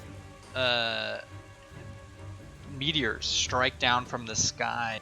You get the feeling now that perhaps this dig site itself was carved originally with the help of such powerful magic, as you essentially excavate the dirt, leaving giant holes in the ground. And in the craters lie the unconscious corpses of Isolde, Varel, and Terran and Damon, as you are all knocked unconscious at the end of the Archmage's turn. The Thayan warrior is dead. Super dead. Actually, I'm just gonna go through and delete all of these to clear up the encounter tracker and to clear up the space, as they are evaporating. Technically, one of them was still alive, but he had like 1 HP. Yeah, I meant to include everybody, just to sort of like, this guy doesn't give a fuck. Yeah. So, with the exception of the skeletons. Yeah, they're just minions to him. And, let's see, the Archmage Frost Giant Skeleton, he gets stuff. Lumbering onwards. Oh, he actually moves 40 feet. That's up to here with his dash. So who? Oh, Cosmos. Bosner. Yeah, so the start of the next round. Varel, make a death saving throw. Cool. Not 20, Colin. If this matters for death saving throws, I think I got removed from the initiative for some reason. Oh. Because I had rolled a 7. Yeah. So I'll roll a death saving throw for this. Not 20, you got it. Nice. Oh my god, he did! Unbelievable. Yeah, Damon, I'm gonna say technically you win. Let's move this if I can.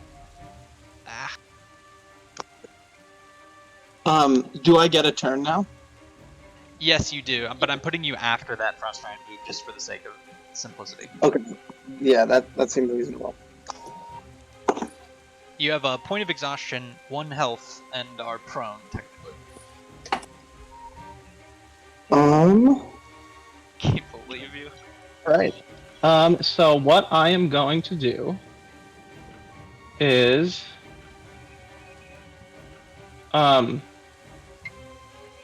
stand up, and I'm going to just like hold still for a second, and anybody that's still conscious will hear like a sort of whirring sound.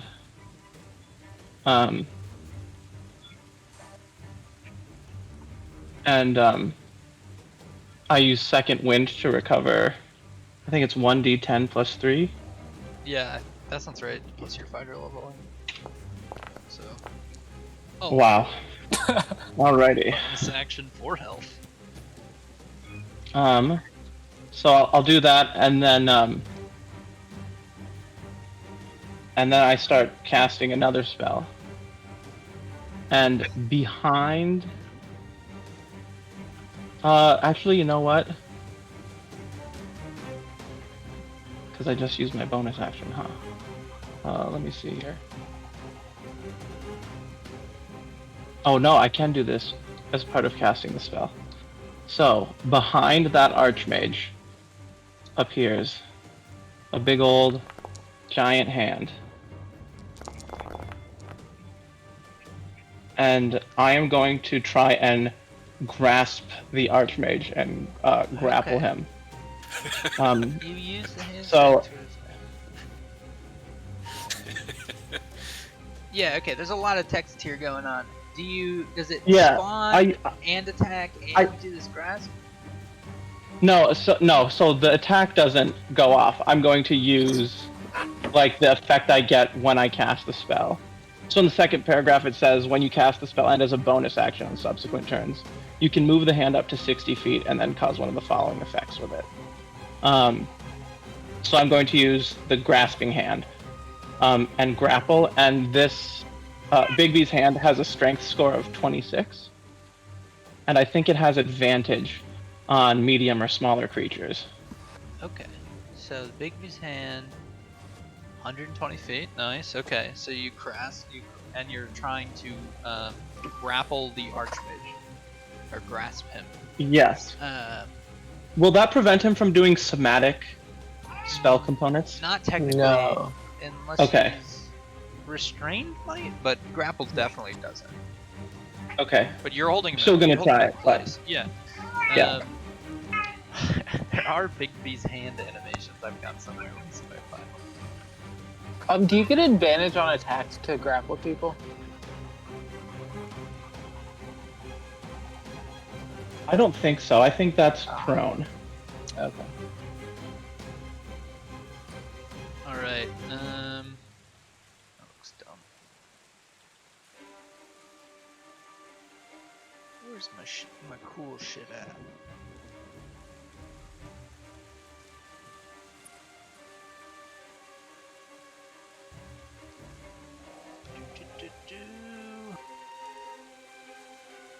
That's not it.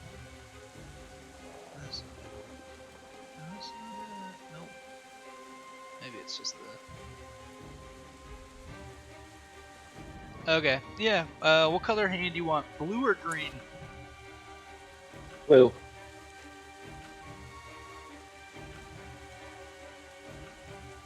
Did it work? Didn't work. Ah.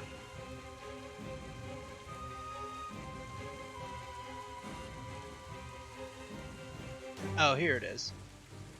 I was wondering why that was. There we go. And you're trying to grasp him, right? Yeah. Okay, and so he makes an athletics check against your athletics check?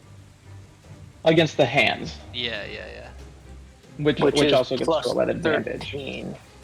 It's plus 8, I think, at 26. Yeah, well, he's not provisioned, so it doesn't really matter. Dex. He gets a 12. You guessing or grasping? I'll just him? Feel free to roll it. I'll just roll 2 d20s. It has advantage, though. Okay. There you go. Yeah, So I got a 24. You summon a magical blue hand behind him that looks kind of like this because I only have so many animations. And you grasp him. And that will be my turn.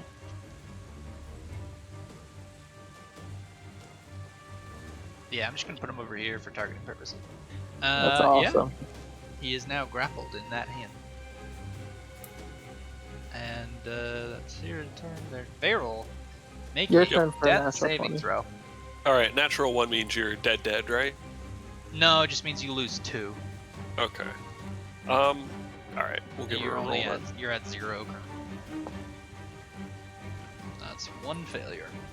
Got it. close. Would I be able to use Mistra on future saves if I need to? The Mistra's mark. I don't think so, because I feel like you have to be conscious to activate that. Yeah, it involves me being able to see something, so yeah. Yeah.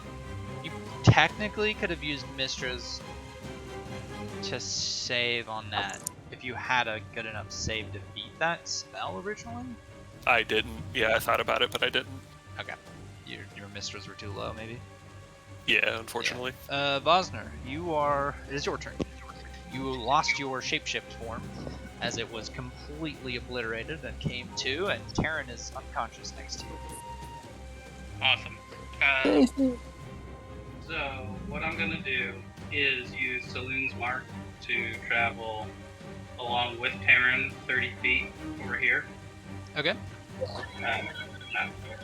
Beautiful. And I'm gonna look at Atticus. I'm gonna say, do what you can. Bonus action. Wait, isn't Saloon's Mark your bonus action? Is that a bonus action? Yeah, it is a bonus action. So can I not use my wild shape as an action? No, you can't. I don't think. I mean, it's a little bit weird. Technically, I guess. Maybe there's a rule where you could. Like, you can't do that with, like, Misty Step. You can't change Misty Step to being an action spell. Just because, I don't know why, but yeah, I mean, technically, for non-wild shape druids, it is something you can do, so yeah, I'll allow it. Alright. I'm gonna use my other two wild shapes. Become an earth elemental. And then, how far is that away? Oh, that's more than that. I'm gonna come and just get in the way of this big guy. Okay.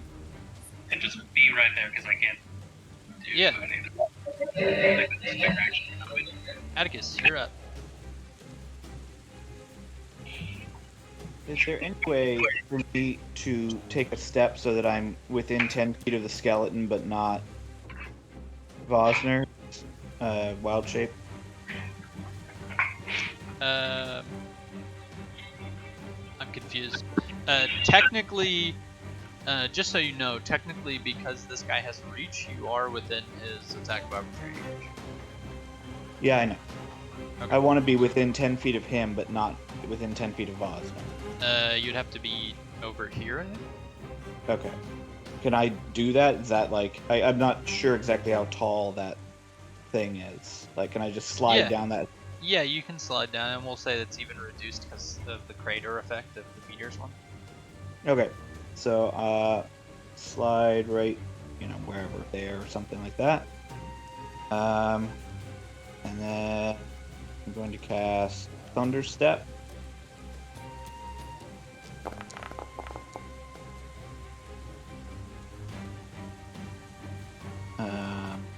So that thing has to make a Constitution saving throw, and takes 3d10 on a failed, or half as much. So it takes the 26 thunder damage. The big skeleton does. Yep. Okay. And then I come over here. Oh, actually, you know what? I just realized I was thinking that Thunder Step was a bonus action because Misty Step was, but it's not, is it? No, it is not. Okay, can we actually undo that damage and I'll just Misty Step, actually? So I'll just Misty Step and then do Lay on Hands for Isolde. Okay.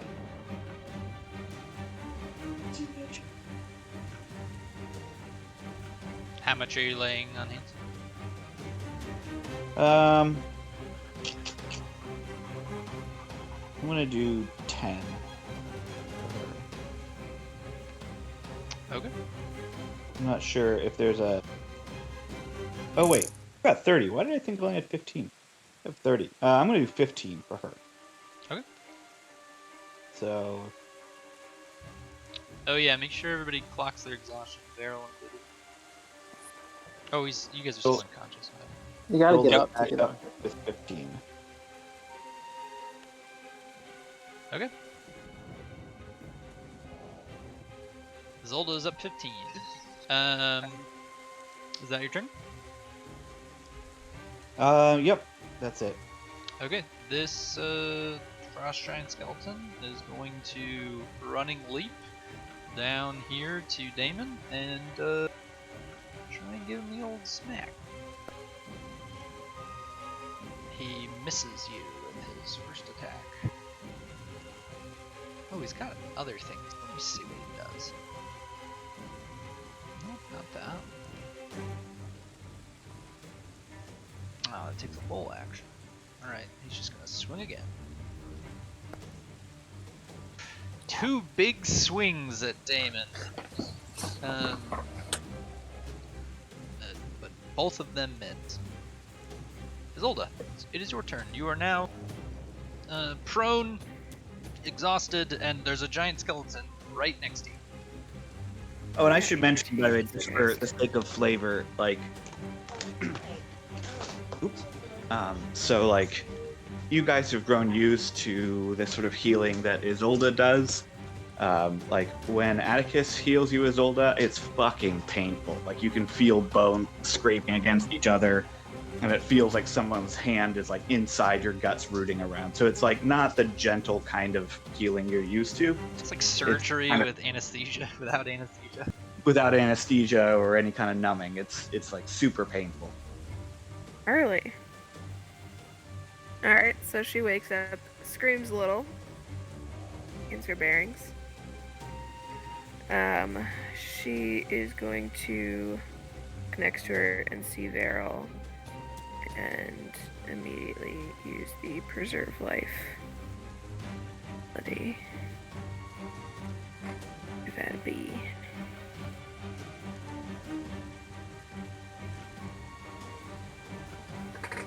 So what is what's half your HP, Varel? 40. You can add 40. Nice. And I will take the remainder, which is 25. And then I'm going to cast Mass Healing Word.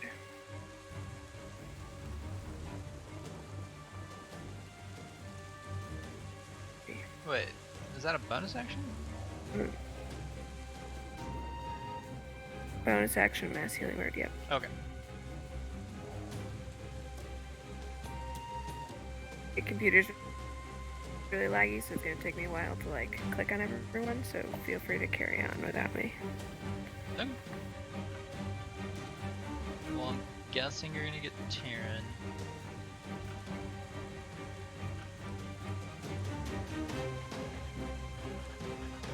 So I'm up. Yeah, that's it, Terran. You're conscious. 1 point of exhaustion. And prone. Alright. So I'm thinking of casting Cloud Kill. Would Bahamut's Mark affect that, like the first time people are in it? Or does it only affect instant? I'm just gonna say instant for the purposes of, like, Okay. if it was, yeah, I'm just gonna say instant spells. Then that's Where not is gonna the work art for me. trade right now? To the north.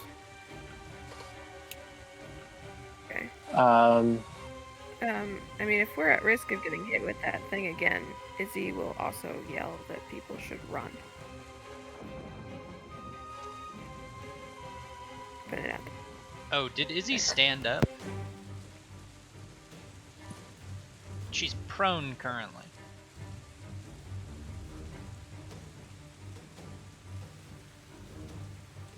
Unless it provokes an attack of opportunity.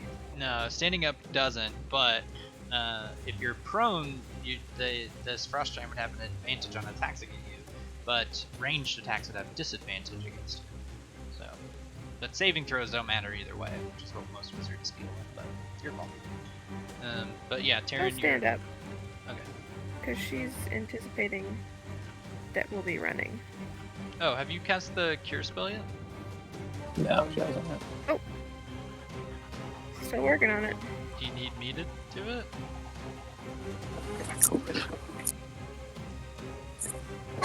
Maybe I should get rid of the high value graphic hand.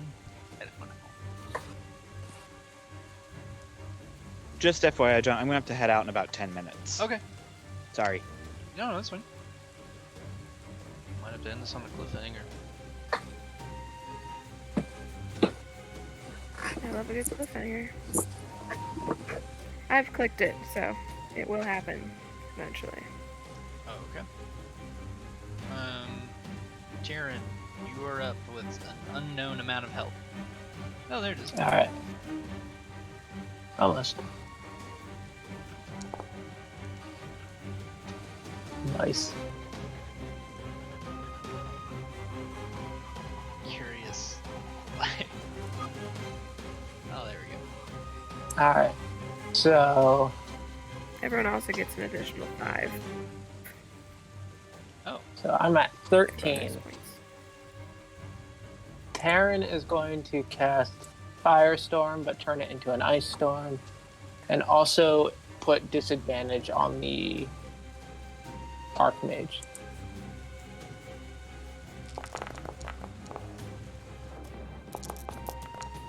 alright. So, first things first. Nice, dude. You can't target the skeleton, can you? It's 10-foot squares, so it should be able to get both of them. Got it.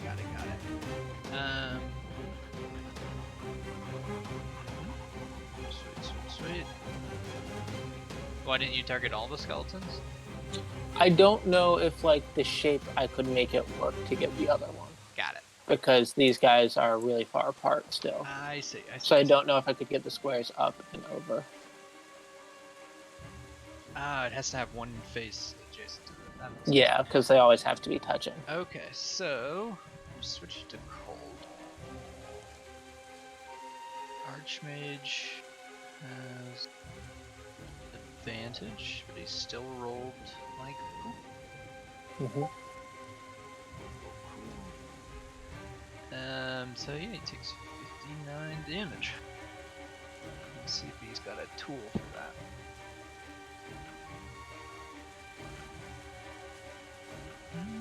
No, that's about right. Okay, yeah. And then I will move 5 feet this direction. And that is the entirety of my movement, so Okay. ready to die again. The Archmage, on his turn, is going to cast...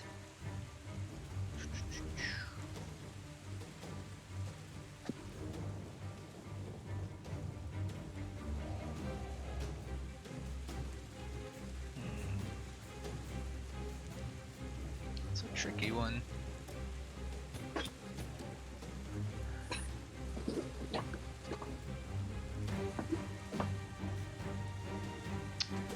What do you cast? I think he's gonna see that he leveled your whole group with a meteor storm, and that all of you are back up already in one turn. And I think he is going to take that as a sign that he needs to get the fuck out of here. He is gonna cast teleport. Coward. And you see him sort of like in the hand, in this arcane blue hand being held by Damon, sort of smile and then blink out of existence. Ow.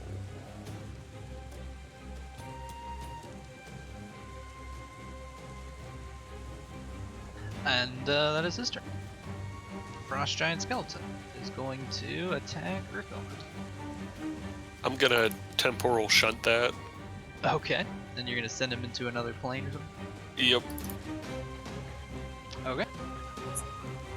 He is Oh, out of I here. should have targeted it. It's got a wisdom save to make, but Oh, feel free to try it again. I'm just gonna say it's Damon's turn now. okay.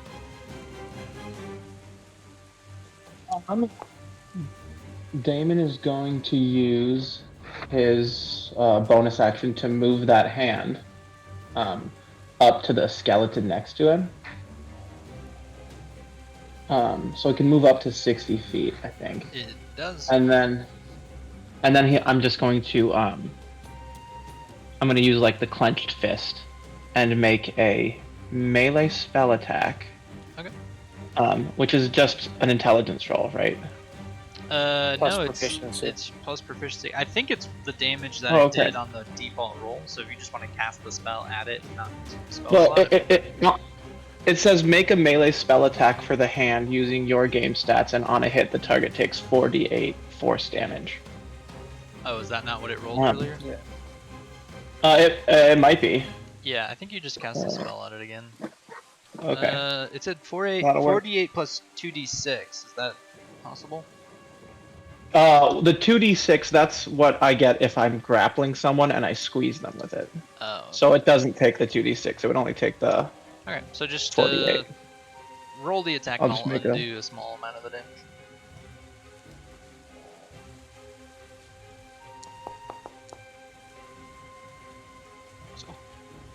Well, good thing that was only a bonus action. Bummer. I'll do this. Okay, Yeah, that works. something at least. And then I am going to, I think, actually use my action surge to disengage and try and come back this way and see, like, what's the plan from here? Cool. There's currently a blurry skeleton phased out of existence right above you. Beryl, it's your turn.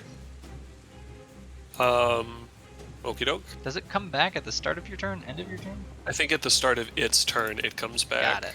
Let me check the language. It'll take a second here. Yeah, at the start of its next turn.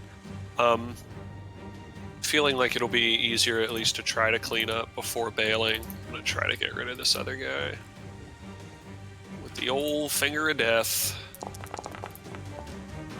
Christ. Oh, you're still targeting the other one? Hold on. Oh, It's yeah, fine. sorry. Is that bastard still alive? Damn. Yo, can I, this is a lot to ask, but can I retroactively add a psychic die to my Yeah, I'll attack? allow it. Well, just for expediency. Make sure you consume the resource. He's dead. Yeah, so that's 11 damage. He Nice. shatters into a million pieces. I then stand up, and I don't think I can take any movement trying to get out of prone. You have half your movement left. Bosner is up. There's an invisible skeleton that is not in existence yet. Vosner's committed to beating this thing out of existence, so he's just gonna hold his action to hit that thing real hard. Smart. Okay. Atticus, you're up. If there's nothing to attack right now, he's going to hold his 3 Eldritch Blast. Eldritch Blasts for if and when it pops back into existence. Okay. Isolde?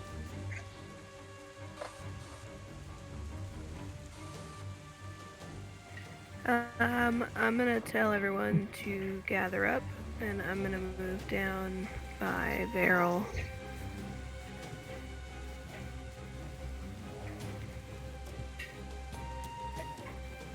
And I will heal myself. Cool. Taryn, it is your turn. I'm gonna ready a Ray of Frost. Okay. Alright, now it's the Frost Giant Skeleton's turn. Everybody can feel free to do their attacks.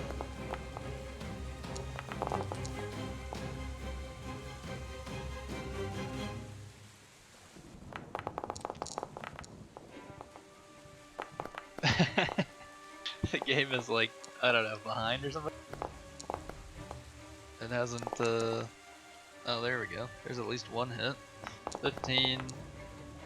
The, Ray of Frost should have hit. Yeah, there we go. Ray of Anyways, Frost did hit, yeah. as it catches up, the Frost Giant beams into existence, ready to swing, and you all hit it at the same time with timed reactions. And that is the end of combat. You guys find yourselves in a crater, so to speak, somewhat of your own making. And immediately, as soon as you guys finish this combat, you hear the massive stone doors that had been beaten on to no avail for a long time open up as they slide open, and you can see into sort of a dark interior. Everybody run in! Let's split up, gang. Osner was about to siege elemental that door down, but this saves some trip. So we'll go Maybe on someone was hiding in it from the Fae. I may end the combat music. Send in the hand. Yeah. The hand only lasts for 1 minute, so it's probably going to disappear by the time we decide to investigate. But giant hulking elemental Vosner will start to make his way down over there, because he deserves any booty in there. Alright. Terran will slowly follow. Okay. Feel free to navigate yourselves there. I'm gonna open the doors.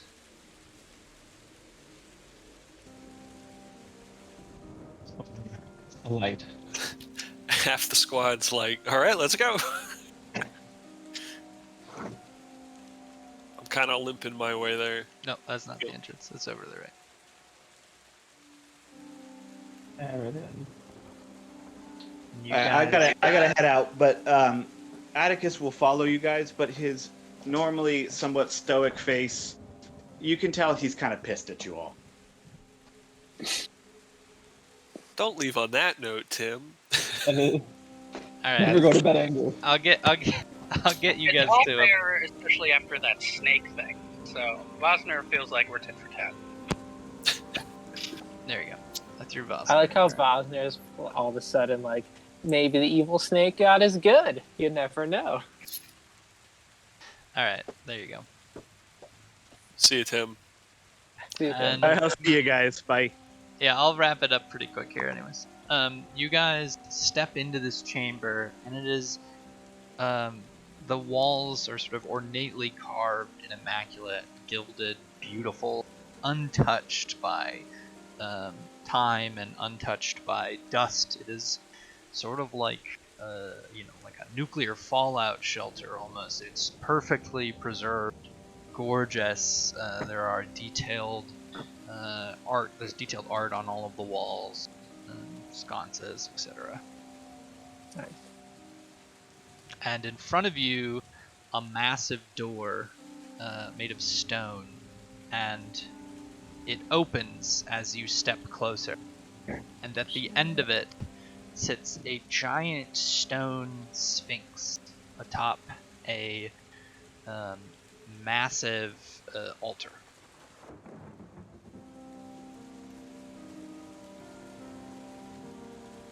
Awesome. We want to if we don't want to do a bunch of rolls here, I understand. But can I be looking at the walls or anything and investigating for any magical symbols or energies I recognize? Yeah, we'll save a little bit of that for the next time. Cool. Yeah. You're sort of just taking it all in, nothing discernible yet. But this seems old, yeah, you can't even place it. Okay. And, Veyroll, make a nature check. Nature, okay. Yeah, see if you can do it. You know that sphinxes are associated as sort of keepers of time, sort of divine creatures that have a very important sort of orderly role dealing with temporality, peace, and order. And as you sort of step into this chamber, the stone sphinx in front of you crosses its paws and speaks, "Welcome." And then he purrs. And that's where we'll end for this session. Yeah. This is maybe my favorite cliffhanger yet. Thanks. And I've liked the cliffhangers. These fights, though, man, super close calls. Yeah, like we all just went down. Everybody remembers their first meteor swarm. Thank God for Wild Shape. Just gonna say that. My God. And you succeeded the throw. It could have killed you through Wild Shape because you chose one of your lower HP ones. Yeah, I was thinking of just being super mobile. Yeah. And it's a good thing I used a single Wild Shape because I would have been fucked. Yeah, that's a good point. You would have been at like 10 health and then only had your lower level Wild Shapes. Yeah. So, you've entered into the Chamber of Sphinx. And we'll see what happens next session. Oh yeah. Super cool. Yeah. I was trying to save that Finger of Death for the Archmage so that if it took him down, he would resurrect as a zombie under my control. Sure. But that bastard, he went away. We were all just prepping so much high-level magic to just waste him. And then he left like a coward. Because he knows you're all powerful beings. He doesn't want to fuck with that. Super cool. You guys beat the shit out of him too. I mean, he dished it out. I mean, he almost TPK'd the group. I was a little bit like, uh-oh. That was maybe gnarly spell. I didn't expect him to knock out like all, like I didn't expect it to do 100 damage plus to everybody. I think it was a good roll. Look it up. Anyway.